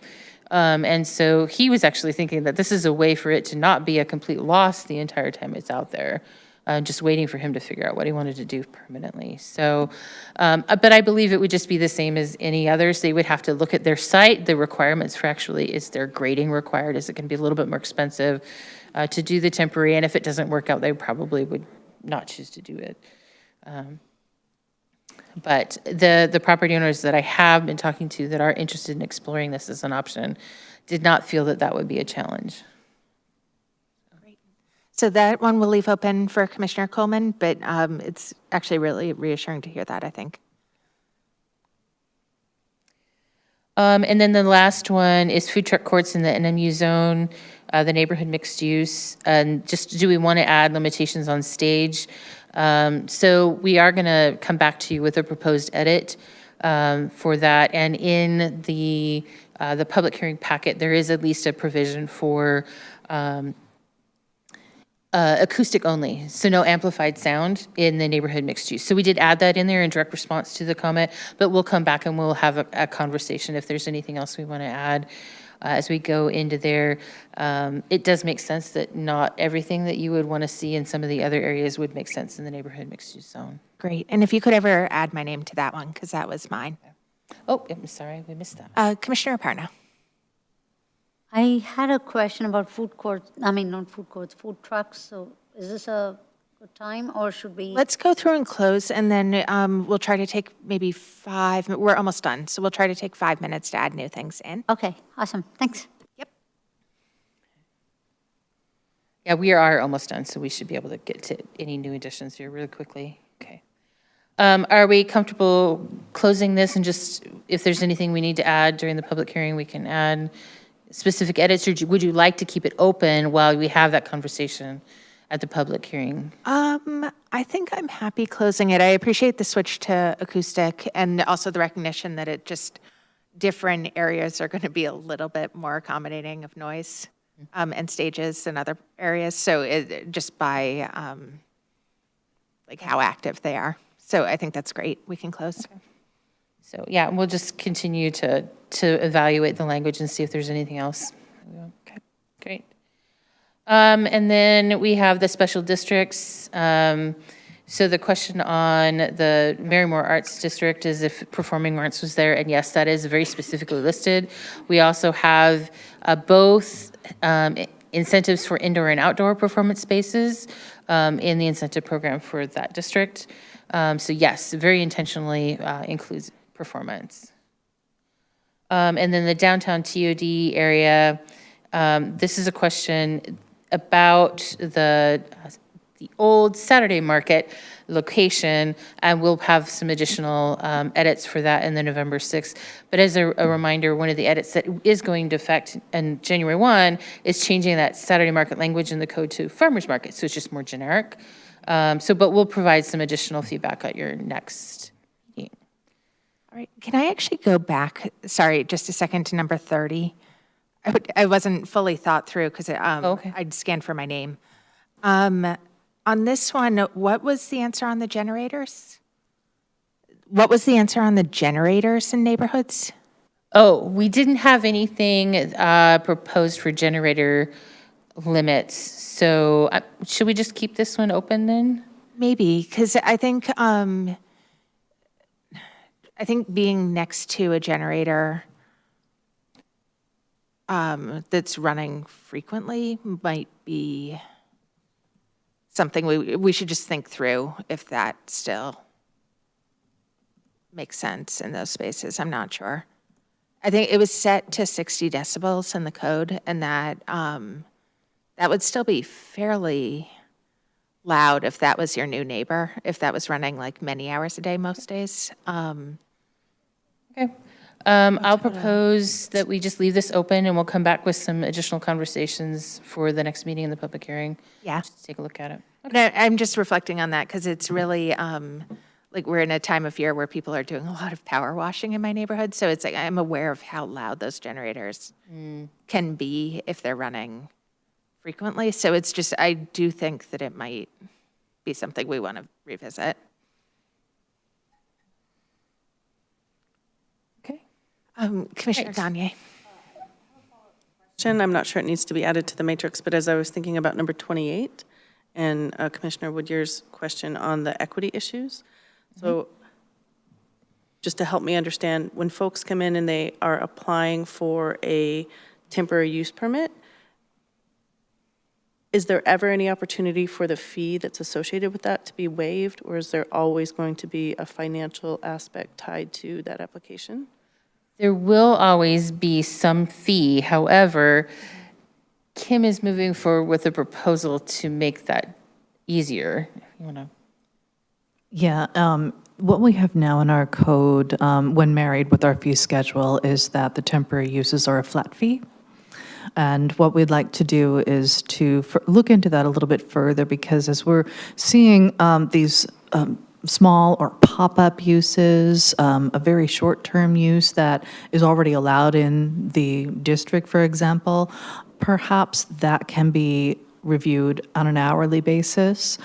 So what we would like to do going forward is to think carefully about the different types of uses and how they might be reviewed. It might take some case studies before we figure it out, but it's something we'd like to continue exploring and address that for the small businesses in particular. The intent is to have, for those really small implications that have a much, much smaller fee than currently we have for the temporary uses. Another quick follow-up, are either online, the applications, or the hard copies, is there an opportunity to have them translated? Or are they all of the application materials in English only? I'm not following. If somebody's applying for temporary use, Yes. whether they're doing that online or a hard copy in person, is there an availability to have it translated into? Oh, yes, absolutely. Yes. Thank you. Vice Chair Woodyear. I would just encourage, as you think about the really small businesses, perhaps there's opportunity to also think about the 501c Nonprofits. entities. Yeah. Yes. Because often you think about, different charities who do seasonal businesses, the fees can be considerably large for those types of entities. I don't think that would be necessarily the mainstay, but I think as you're thinking about the broader solutions, perhaps there's room to think about those instances. Okay, yes. I was just trying to run through my head to think about scenarios, but we'll add that to the issues matrix and take it back to look at further. We'll take maybe 3 or 4 more minutes to plunk things in the matrix, and then people can follow up by email if they have more. Commissioner Aparna, you had one about food trucks. Yes, and this might be a really stupid question, but I probably missed it, is can we have food trucks which are not permanent fixtures, that don't have, water supply or any of the other things which are required in the food truck courts? Can it not be in a parking spot? Like, I can think of a few places near parks where an ice cream truck or, Yeah. So those are currently allowed under our existing code. So they would just continue to operate under, if the property owner is okay with having them stop by for lunch and they're in their parking lot, it's entirely up to the property owners. And then we have our temporary use permit that is used for food truck courts as well, which is a little bit longer term. And so the food truck court regulations that we're putting into play are for longer than we currently allow. Okay. So we're expanding that out. All right, thank you. You don't need to put that in the. Okay. Okay. Anyone else? All right, guys. So in that case, I think we will wrap up this particular topic. Let's take another 5-minute break, and then we'll be back for incentives and requirements. Thank you.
another topic on the 2025 code package.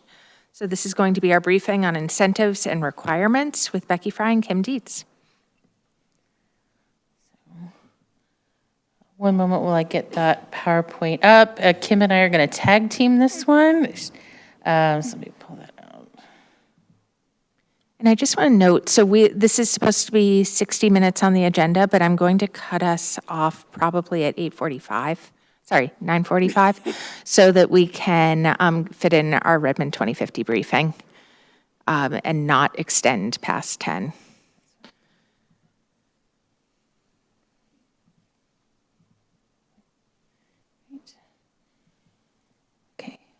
So I do have a slight change because the downtown center plan with Lauren, it was at the very end. I'm going to flip it so that she can do her little presentation and then exit the meeting this evening.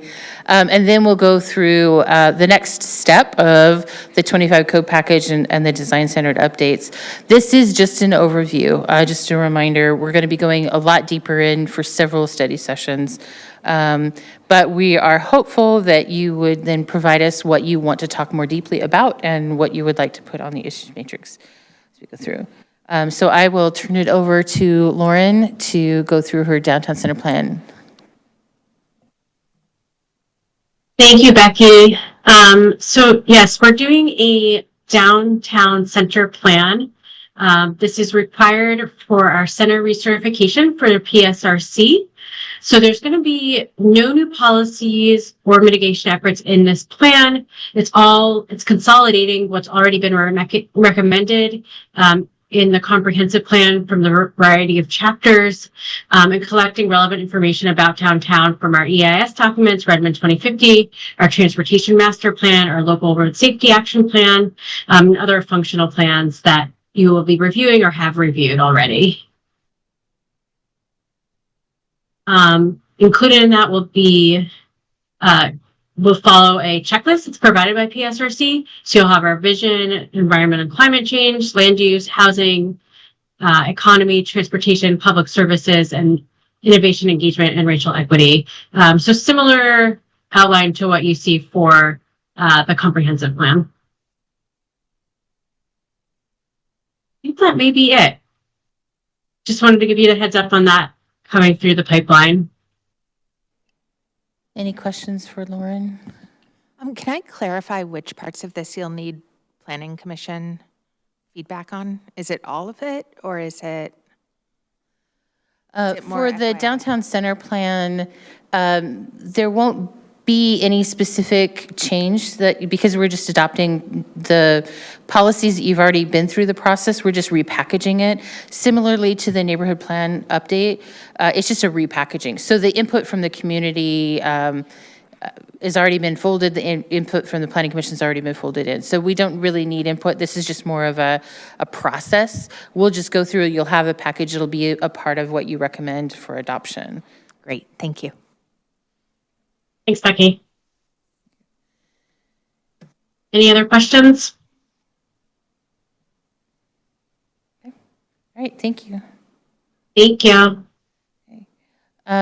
So the next piece is, as we've started going through, we've reached the conversations about the neighborhood plan addendum, but also the design guidelines. So just as a reminder, the new structure that all the design standards are in Article 3, but we're reformatting that a little bit. There's some moving parts in there.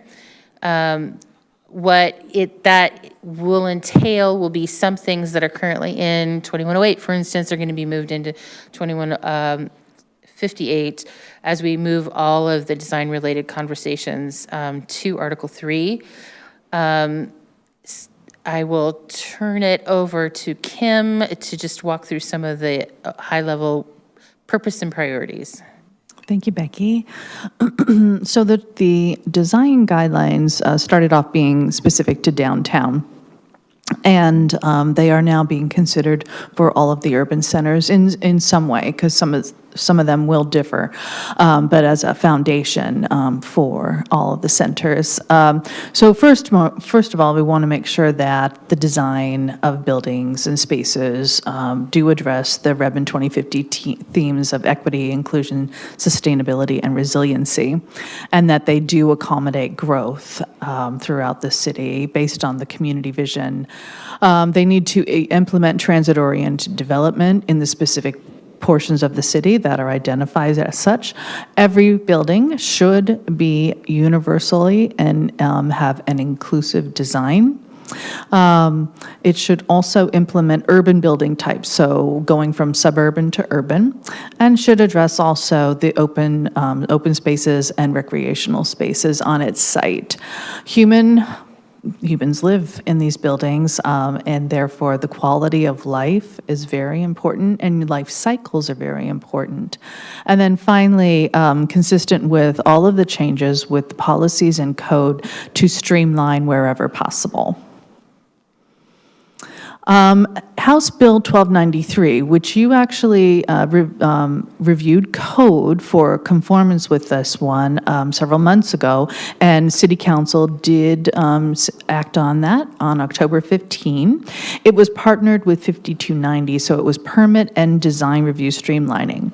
So this comes up again because the changes to design standards are the way that 1293 is then implemented in our code.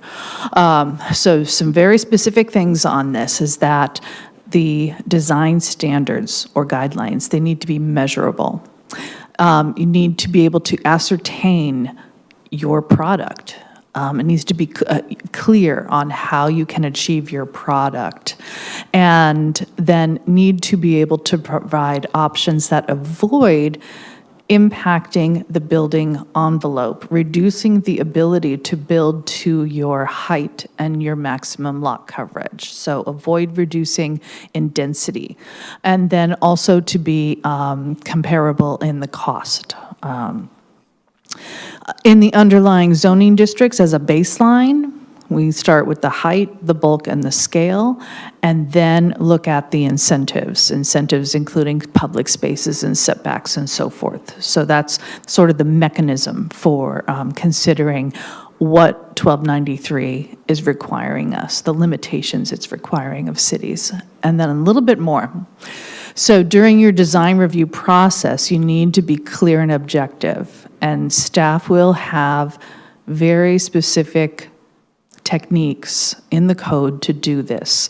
We are going to be proposing a purpose statement that is the beginning of design, and it's based on topics, so you'll see more of that in a moment. I mentioned the ascertainable guidelines, but any criteria as well needs to be created through that lens of that product being ascertainable by the developer. And then finally, you can see again the avoiding the results. So it is avoiding the reduction in density, in height, in bulk, and in scale below what is generally provided for in that zoning district, so the underlying zoning district. Okay, so those are the bookends that we're starting with. But we don't want to let go of good design in this process.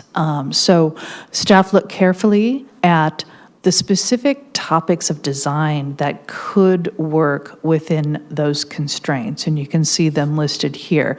Human scale is something that has been addressed in our code. We wanted to take that a little bit further and start to speak to what is human scale? How are different ways you could address that and why?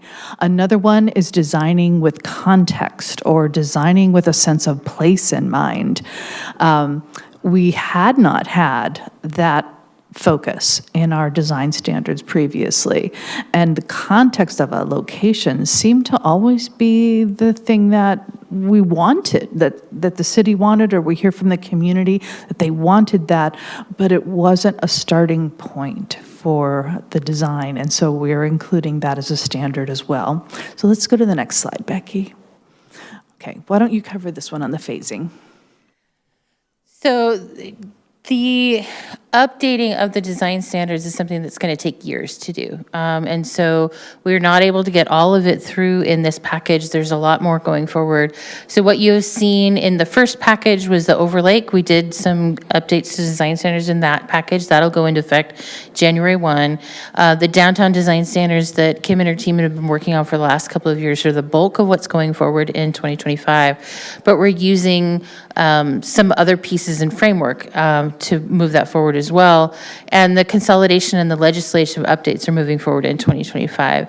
The restructuring may happen in pieces. We're still working on some of the process. So we may get all the restructuring done for the draft in the next couple of weeks. We may not be able to get all of it restructured. We may have to do that in parts. So just to be aware of that, that might be, we get part of the way towards that goal and we may not get all of the way to that goal. But the intent is to completely restructure to be based on topics and not based on location. And so we have a topic of building modulation. And then if there's something different that we need in a different location, it's just a different column in that table. So we might get some of that way. We might not get all of that way. But even still, we're not going to get every single item in the design standards updated because there's just way too many. So as a part of the budget process, we have another budget request in to continue that work and get some consulting support. So it'll be ongoing for the next couple of years. There are a number of things that we have not been able to update that even if we do get it restructured, it's just going to be moving it into this new home, but with the existing framework. And so you won't see that update. So just to let you know, this has been a multi-step phase and will continue to be a multi-step phase until we actually get through. But the goal is to update all of the design standards by the time we get through. Okay. And this is a slide you've seen before, but just a reminder, the consistency of how we're presenting the information is also something that we're working towards. And again, if the framework gets moved over, but we are not touching it, it may not look like this yet. We might roll that out as we get. So as we get to that topic and we get it updated, we'll get it into this format. So. Okay. And then this is our goal. And again, I'm not 100% sure if we're going to be able to get all of this in, but again, we're trying to get all of this done by topic, breaking out so that if you have building form, frontage, and massing, it's all going to be in 2158 300, for instance. There's other pieces and parts that we're going to just be kicking off. We're creating a section for universal design, but we have another budget request for the next budget cycle for continuing our implementation of universal design. So a lot of this work will just be starting, and then we'll kick that off over the next couple of years. We'll be working to add on to that. So a lot of what we're working on right now on this Article 3, we're working to just keep that in mind is just multiple steps, and we're just going to keep moving forward a little bit at a time until we get it all done.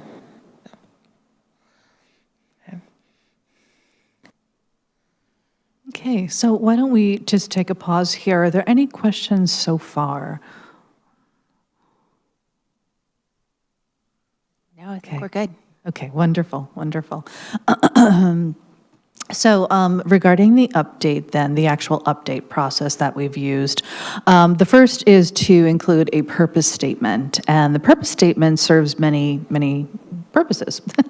The first is that it gives staff something to review a project against. Of course, you will have something that is very objective, like a measurement, but sometimes it can be challenging to understand how an aspect is applied to a building. The developer will need to speak to the purpose statement and identify, if there are 5 elements to a purpose statement, to clearly identify what portion of that purpose they are trying to achieve through a specific design that they've included in their proposal. That way, staff can easily measure against that purpose. The second thing that the purpose statements provide is flexibility.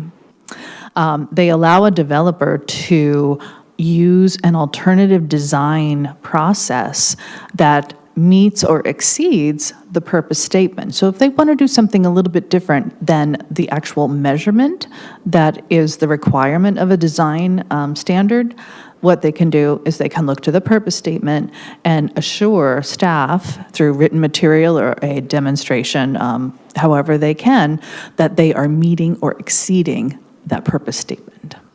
Okay, this comes into effect with some of the standards that we're including. For example, we want to increase the amount of vegetation on buildings, and that is something we heard from the community, something we've heard from the city council as a priority. That can be done in many different ways, and we might not have addressed all of them because innovation happens all the time.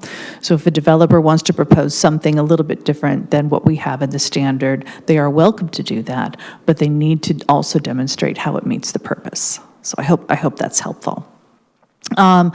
There are process updates, as you just reviewed, for 5290 and 1293 legislation. There is a very specific process update. The biggest change is that there will no longer be a design review board as part of the process. And what this means is that staff, as they do today, will review a project for its code compliance as well as its design compliance. Staff does that today. Then they write a report, then they go to the design review board, and then sometimes they need to go to the design review board 5 times. They don't need to do that anymore. So the report actually becomes their notice of decision. A notice of decision is required at the end of their review process to indicate where the project has met and how it has met the very specific the code requirements as well as the design requirements. So we're actually removing a key part, several months, of that design review process for efficiency. I mentioned the context-sensitive design being something we're going to focus on. Another is the building form. So that we are adhering to 1293, we're providing an option that if somebody simply wants to build to the code, they do have what we would call a by right option. So we'll talk about that in a moment. But if they want to go a little bit higher with their project, then you start to see some of the more specific design requirements coming into play. Material and design elements. So this is probably one of the most challenging pieces of design standards because materials they're always changing, a lot of innovation happening. And sometimes you have a specific look in mind for your community, but a different type of material is proposed. Or maybe that material is replicated just a little bit too much along a street, or the building is a certain size that a certain material just doesn't seem to work. So we want materials to be genuine. So instead of using another material to replicate the appearance of rock, use rock, just to give an example. Open spaces. So this is something that is still a little bit underway. We're going to have some minimal information requirements for open spaces, but we do anticipate more coming. And this gets into how open spaces contribute to places for relaxation in an urban area. But then also, these types of spaces can contribute to activation, like Becky was mentioning with the food trucks. So we have a little bit more refinement to do there. Weather protection is simply that, allowing people to be outdoors, walking through the urban environment and being protected from the elements as they do so. Okay. So why don't we start to dive in a little bit more, because I'm going into the details here. There we go. Okay, so the context-sensitive design is to start by thinking about your site. So when you're designing a building, think about the lay of the land. Is the land sloped? Is it treed? Think about that and design your building so that you might be able to save some of those elements and capitalize on them. If there is vegetation on the site, maybe that becomes the spot for your open space. If there is a slope, maybe that creates an opportunity for plazas as part of the general design. So respond to those natural features, but also think about what's next to you. What's next to that building? Do they have a plaza, or do they have a pathway that's next to your property? And if so, could you design in a way that capitalizes on that and does the same thing? Matches to it, creates a larger plaza, creates a more extensive pedestrian network, saves some vegetation, and creates a larger forested area. So different ways that can happen at the site, along a street, in a neighborhood. Next slide. And you can see an example here.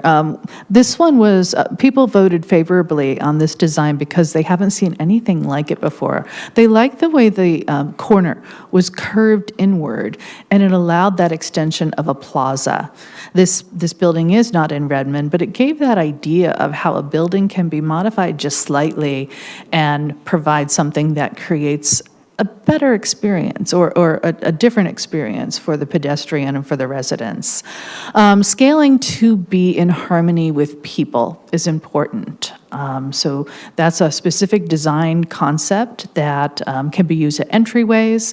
It gives people the sense that the building is more in relationship to them versus looming over them as they experience the street face.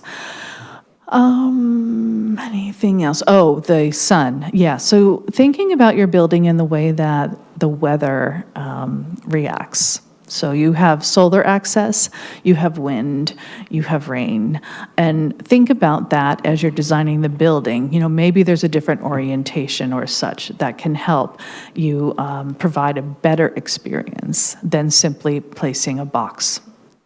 Okay, next slide. So building form gets into the shape of the box and how that's going to relate to the street upon which it sits. So let's go on further. The heights can be limited by building form. I mentioned earlier a by right approach. So if somebody wanted to build the basic building, meet the code, and not have a lot of design element requirements. So the beautiful box is a way that they can do that. So this is the proposal that's going to meet the HB 1293. Okay. If the applicant is willing to do a little bit more, or conversely, if they want a little bit more height, then we're going to ask a little bit more in the design of the site and the building. And so not only will you articulate the building, you will modulate the building. So you're starting to see more of that sculpting inward and outward of the building. And then podium and mass timber are going to be the tallest forms of the buildings that you see. And with the podium in particular, you're going to see even more of that sculpting, large step backs that create the effect of a park or an outdoor living room on top of, say, maybe the second or the third story of the building, before then the building proceeds upward from there. And then mass timber is a very unique type of construction, and so that's going to have again, a lesser amount of design requirements simply because the building is very specifically designed because of its use, its materials rather. So let's go through a couple of these. Okay, so these are showing the basic box and just a couple of the design elements that you would need to incorporate. For example, if it's a long extended building on a block, a long block, then we are asking for a visual break, materials, or a step back to achieve a visual break. Ornamentation, that's going to allow your building, even though it might be a simple, very basic box, to use ornamentation to give it variety and make it be distinctive along the street. Okay, next one. Oh, thank you. Thanks. All right, so this is the next level. So when somebody wants a little bit more height, it's called the carved out box, but basically what happens is that the building gets a little bit more sculpted. So we still have the vertical break, but you're carving out the building a little bit more to create that human scale, to create variety, and to provide solar access, for example. Balconies come into play. Weather protection is going to be on the building regardless, because we want people to be able to walk in all types of weather. Ornamentation, again, ornamentation can be a way to create that variety and mitigate the sense of size that a building can have. And then the podium with step back. So here you can see very significant step backs, but the mass of the building is shifted to create a taller structure. You can see the use of, in the first illustration, you can see the use of that step back for an outdoor living room kind of space. Okay, so there's vertical breaks. You have a building that is measured both vertically and horizontally to create sense of variety in the form. And then across the facade, again, you're going to have balconies incorporated into the construction. You're going to have fenestration, so a variety of windows and other material that give it a little bit more of a, like a rhythm. And then finally, making sure that any of the material that you do use on the building is quality material. We want the buildings to be resilient over time. And so while the material should be honest, it should also be something that has longevity. And then finally, you can see here some examples of mass timber. So these take a wide variety of forms. And because of that, we are not going to require as many design requirements here. Okay. Yes. One of the reasons why we've done this as a separate option is because we've been working really closely with mass timber developers for the last couple of years and been hearing about just the spans are different, right? And just the material functions, the capabilities, just impacts the design of the building of itself. And so if we have spacing requirements that don't meet the actual break requirements of the materials, that actually makes it more complicated and more expensive to do mass timber. So by doing this as an option, it acknowledges that it is a different building material, and it allows it to then the materials inform the form of the building rather than other types of requirements, because the building code is different for mass timber buildings than a standard building construction.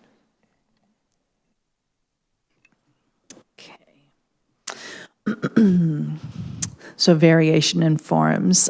Step backs. Step backs are a way that you can create variety in your building. Step backs are a certain distance that the building is stepped back either from the street or above a certain level. And here you can see an example where the step back happens above the third story. So this might be helpful for the podium design. But equally, this same type of variety can be achieved with material changes. So what you'll see in the code once you receive the red lines is that step backs can achieve, they can support that long building on a long block, but you can also use material to help create that sense of a break and then to create these human spaces in the outdoors. And here you can see some examples. You see many buildings like this in downtown Kirkland, where you're stepping back multiple times from the street. And what this ends up doing is it's impacting for large buildings the bulk of a large building, but it also is creating a lot of opportunity for solar access and for outdoor living. These step backs should be along the front of the building as it is perceived from the pedestrian realm. So we'd call that the primary facade or the front of the building. And it can help reduce shadowing along the street. And it can enhance corridors, like long corridors where it opens up the view to the sky. It also can help create eyes on the street by orienting directly toward the street, but allowing more people to be in those spaces and outside. And here are just a couple examples. This is also a place where we can see that addition of vegetation. Roof modulation. So roof modulation is an interesting design element, and it's in our code today. We do receive a lot of complaints with this requirement. And so what we wanted to do here was to create different opportunities for roof modulation. So we still have the same intent to vary your roof, to create an interesting design up at the edge, to give that sense of ending before a building, went up high, to give that sense of like framing the building. But Some of our applicants have embraced the idea of using vegetation to do that. So with that, achieving, the city's priority for increasing vegetation in urban areas, we wanted to include that opportunity here, where the vegetation can be part of the roof modulation, so creating variety at the rooftop when it's visible from the public realm, from your sidewalk. The important piece, though, is that it needs to be maintained. So you wouldn't want to simply place a tree there and not care for it.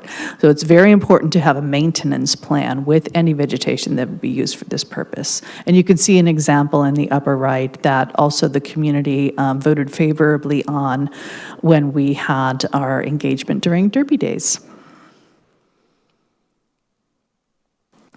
Building height flexibility. So this is also in our current code. It creates an opportunity when a building is sculpted for that floor area to not be lost, to be able to take that floor area and put it on a different place in the building, put it on the top of the building, for example, so that an applicant is not losing the amount of space for residential or commercial that the zone would allow. So this is a very important piece here. And then you could see here how it would work. So sculpting out a corner, for example, you take that exact floor area, calculate it, and then put it on the top of your building. So for the addition of 1 story allowed over what you'd normally be allowed by the zoning district. Would you want to speak to podium design a little bit? Sure.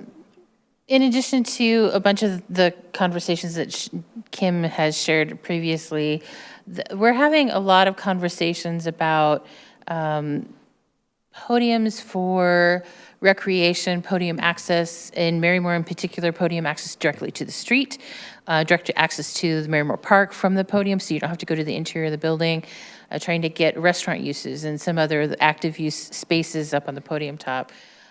So how do we do that? How do we make it to where that becomes obvious from the street that those are spaces that you can directly access, material-wise, vegetation-wise, just light, air, all of those pieces and parts. So it is something that we're not just putting in the design standards, but we're doing some incentivization for the podium direct access to like the parks as well.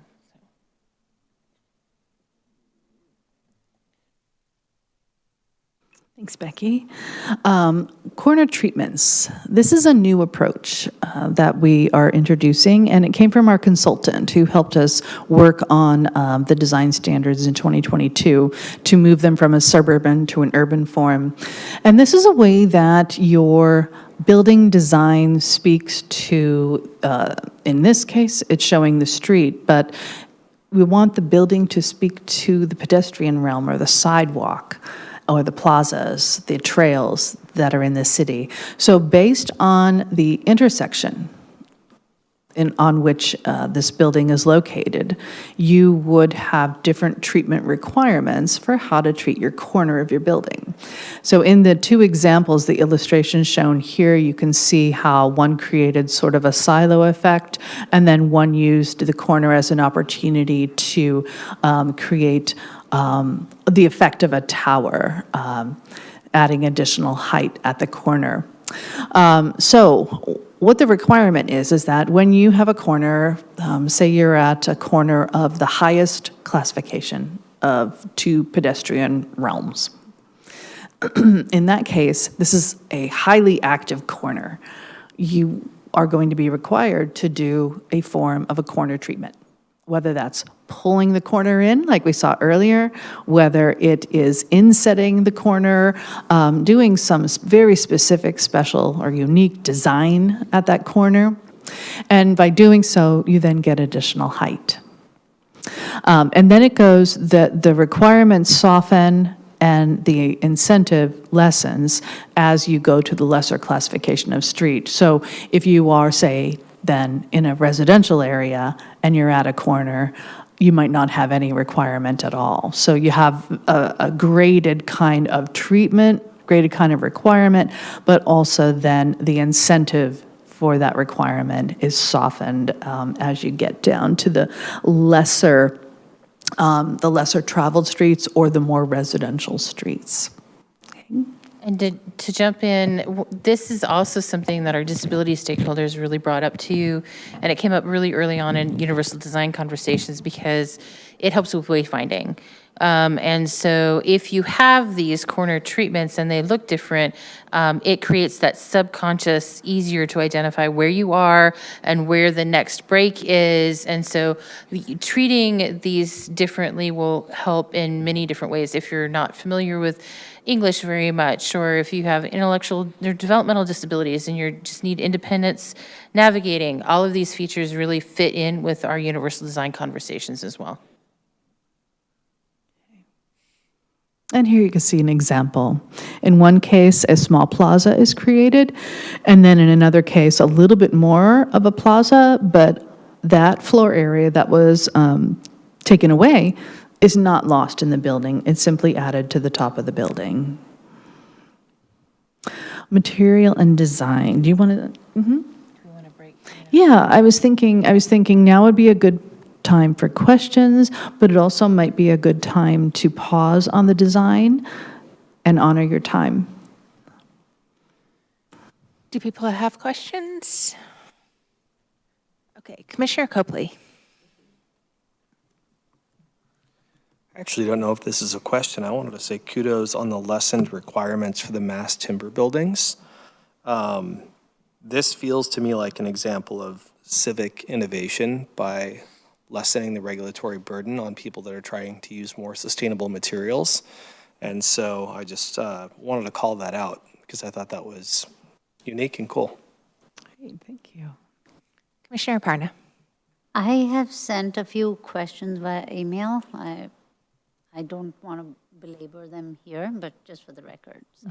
Great. Thank you. Yes, I would like to follow up on some of those. How would you like us to do that? Should we work directly with Commissioner Raparna? Well, what I need is clarification on a few of those. Do you know them now? Do you want to go through? No, I want to look back at the list again. Okay. Then maybe by email, and then we can get them into the matrix, and then our more robust conversation about them can be in person. Okay, wonderful. Would that be okay? Thank you. Thank you. Thank you. I had one, just the whole idea of the design standards and how they're evolving. I really like the idea of the purpose statement, and I just had a suggestion for implementation because we don't really have the back and forth with the design board anymore. But I feel like Redmond still probably has some ideas of like really good example answers. And I'm also aware that I know everyone's going through this process of figuring out what comes next in design, but I just feel like it might produce kind of a lot of workload and burden on developers to come up to answers to questions that are different city by city. And so I was wondering, when Redmond's putting together the forms, it would be great to see for the purpose statements, like if the goal is adding more vegetation, for just really tiny example, if we had 3 or 4, like do it by this, like we could do it by option 1, option 2, option 3, and then something else. And so if you know that there are really good examples that are already successful in the city, kind of preloading those as options so that people can select a great one or they can come up with their own. But I think it'll just kind of help that conversation because those forms can be very hard to fill out if you don't have examples of how other people are filling them. So kind of speeding it along by making the example inherent in the experience, I think would be great. Yeah, thank you. Commissioner Parna. I would like to mention that the purpose statement is a standard architectural practice. These are professionals, so we are not talking about tiny houses. These are big projects, they have big firms. These are standard practices. I would be a little bit wary, personally, of having too much prescriptive questions there. Instead of talking about option 1, 2, 3, intent 1, 2, 3 is probably better. Like maximize green on roof or walls, for instance, right? If that is the intent, put that in. Instead of saying option 1, 2, 3. Because two things. One, we have to give designers a space to choose not this. The design things are guidance, but I would be very loath to have all of this be so prescriptive that our buildings eventually are ideas off of the same guidelines. They're guidelines as pointers in this direction or rough space. So the purpose statement is an actual call out from it's a design statement. It's an actual artifact that they create as a conceptual statement. So I would say have intent there, look for completeness, but I wouldn't put too many restrictions on that. But that's just my opinion. So it's possible, just listening to you respond, that there might be an overloaded word here also, like if there's something, unless that's what you meant by the purpose statement as listed in this deck. I think I want to clarify too, though, that the purpose statements here are not something that every single question has to be answered by every single project that comes in. They'll just submit their design and we'll just do a checklist. When they come back to the purpose statement, it's going to be when they want to suggest something different. Then they'll have to go specifically to that particular purpose statement and then respond to it. So it's not as if we're going to have a series of questions and on every single one going everything. They'll just submit their design and we'll just say, hey, it works. It's within the framework. But I do think that in this context, it will be helpful to actually see the red lines because then you'll see how it's in used. So we'll come back to it as we actually get the drafts to you, and then you can see how we're using them, and you can see if it still needs some clarification or conversations. Great.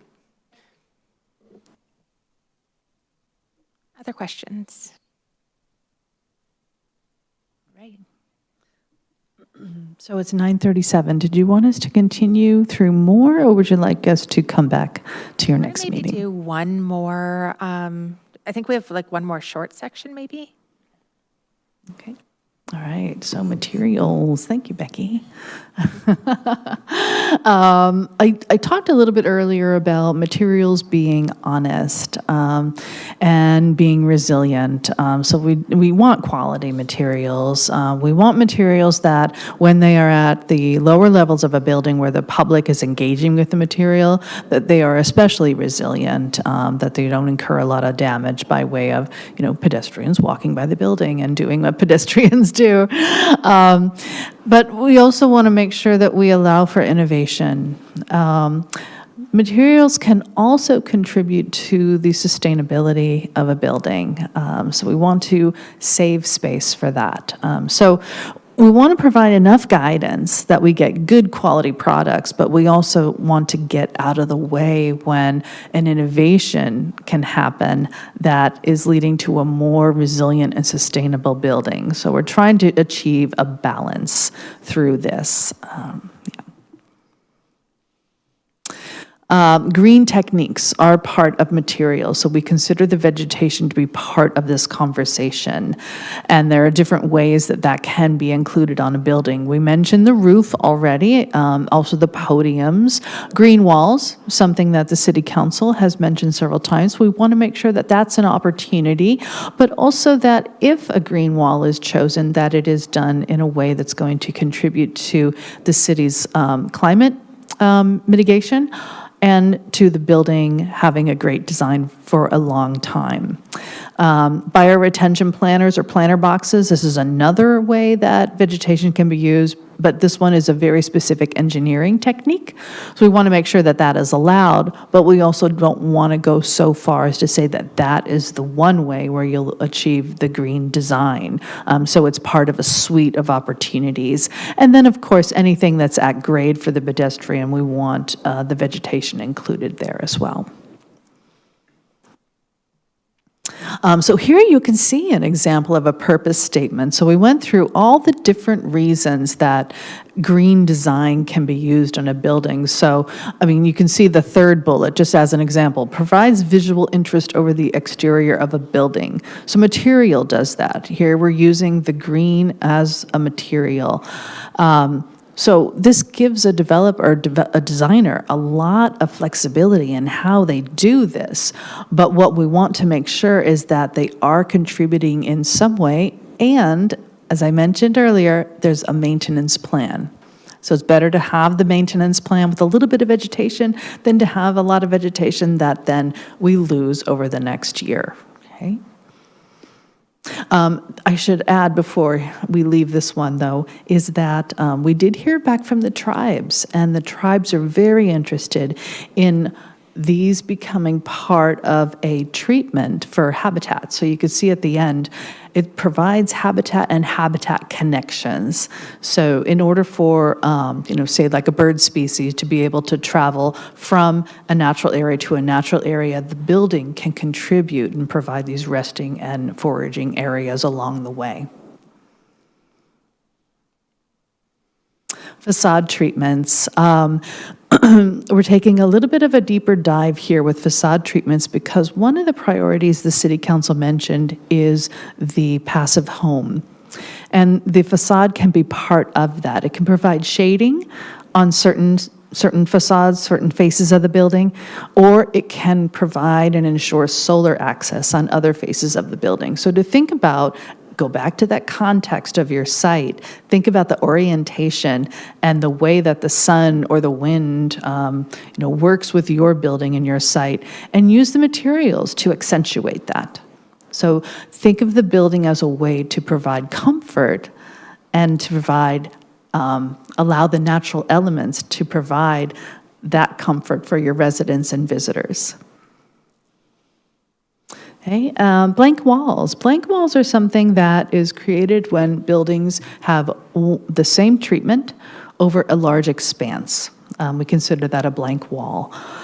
And they are required to be mitigated in our code today, and we're going to continue that going forward. But what we're going to add is that the green vegetation can be used as a blank wall treatment. So in this case, a green wall can be used. You could also use vegetation to overhang the edge of the roof or a podium and use that as a way to mitigate the blank wall. But it is measured by size. So this is one area where we are very, very prescriptive. And we're also bringing in the standards from our Climate Resiliency and Sustainability Vegetation Management Plan.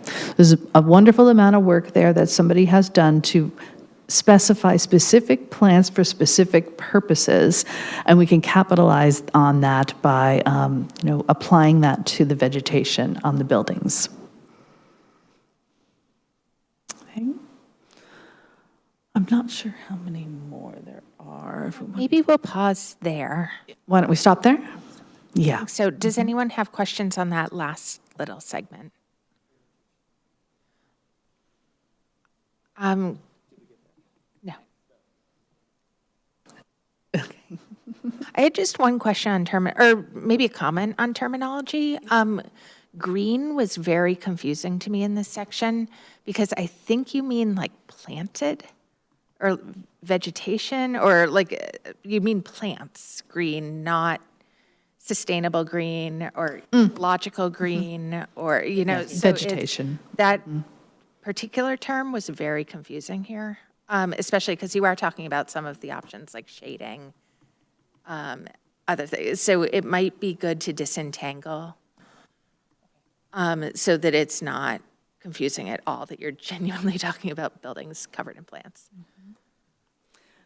Yeah, we might be able to accomplish that with definitions. I'd like to do a survey and see what the industry terms are. I do know that in some countries that green wall, green roof is the term, but maybe what we can do is we can define it a little bit better so there's more clarity, if that would be okay. Yeah, that'd be great. And the green wall I've also heard as being a sound isolation building material, so that could be confusing. So maybe just a little review of terms here. Absolutely. Commissioner Parna. I have a few specific comments, especially with the blank wall thing, because there are actually techniques for blank walls to be perfectly good energy storage or thermal insulation. So if we are being overtly prescriptive on that, I'm not saying that we shouldn't be, I'm just saying that if there is an alternate in that scenario, so maybe that's where the exception comes in,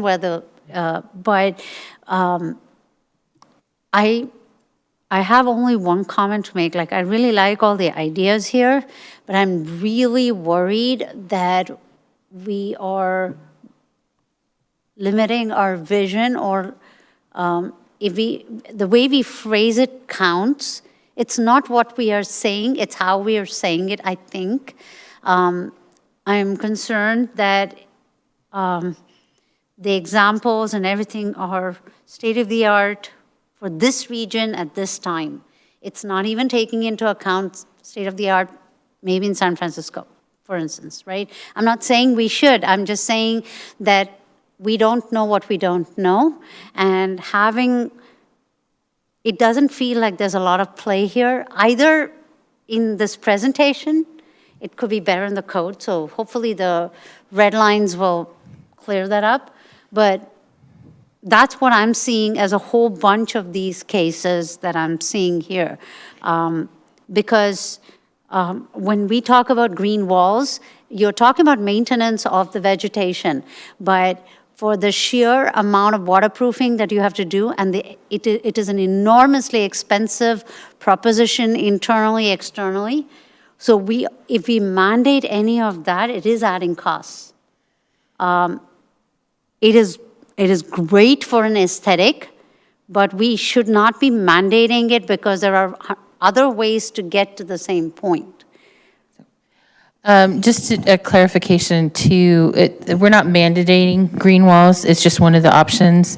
But also in the drafts that you'll see coming forward, you'll see within each section we've identified where there is administrative design flexibility for each of the standards. So I do think some of that concern, when you actually see the draft, will be addressed, because that has been built into almost every single section. Where we would allow administrative design flexibility, why and what the criteria for review would be, is something we're trying to add specifically into the code to build in that flexibility, but giving staff guidance on how to address a request so that it's clear for everybody when we are okay with really creative or new solutions to come in. All right, I'm going to pause it here, even though none of us want to. So thank you so much for this topic. We have the public hearing next time on this or not? Yeah, we'll open the public hearing at the next meeting, and I anticipate you'll continue the public hearing.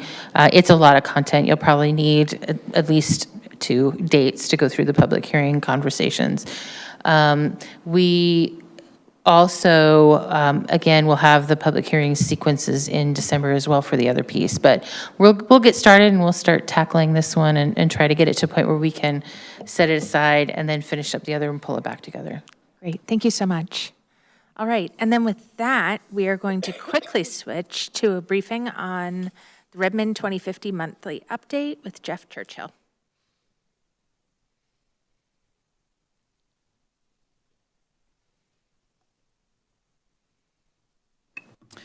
Good evening, Planning Commissioners. Nice to be with you. This update will be brief because everything that's still going on with Redmond 2050 has probably been talked about tonight already. But I do want you to know that you are all invited on November 19th to come to the City Council meeting. It starts at 7 o'clock for the adoption of Redmond 2050, the plan, and several of the regulatory pieces. There will be a short celebration built into the council meeting, and it would be wonderful to have as many of you there as can make it. There are also 3 additional workshops about the 2025 code package. One of them is tomorrow morning at 10 o'clock.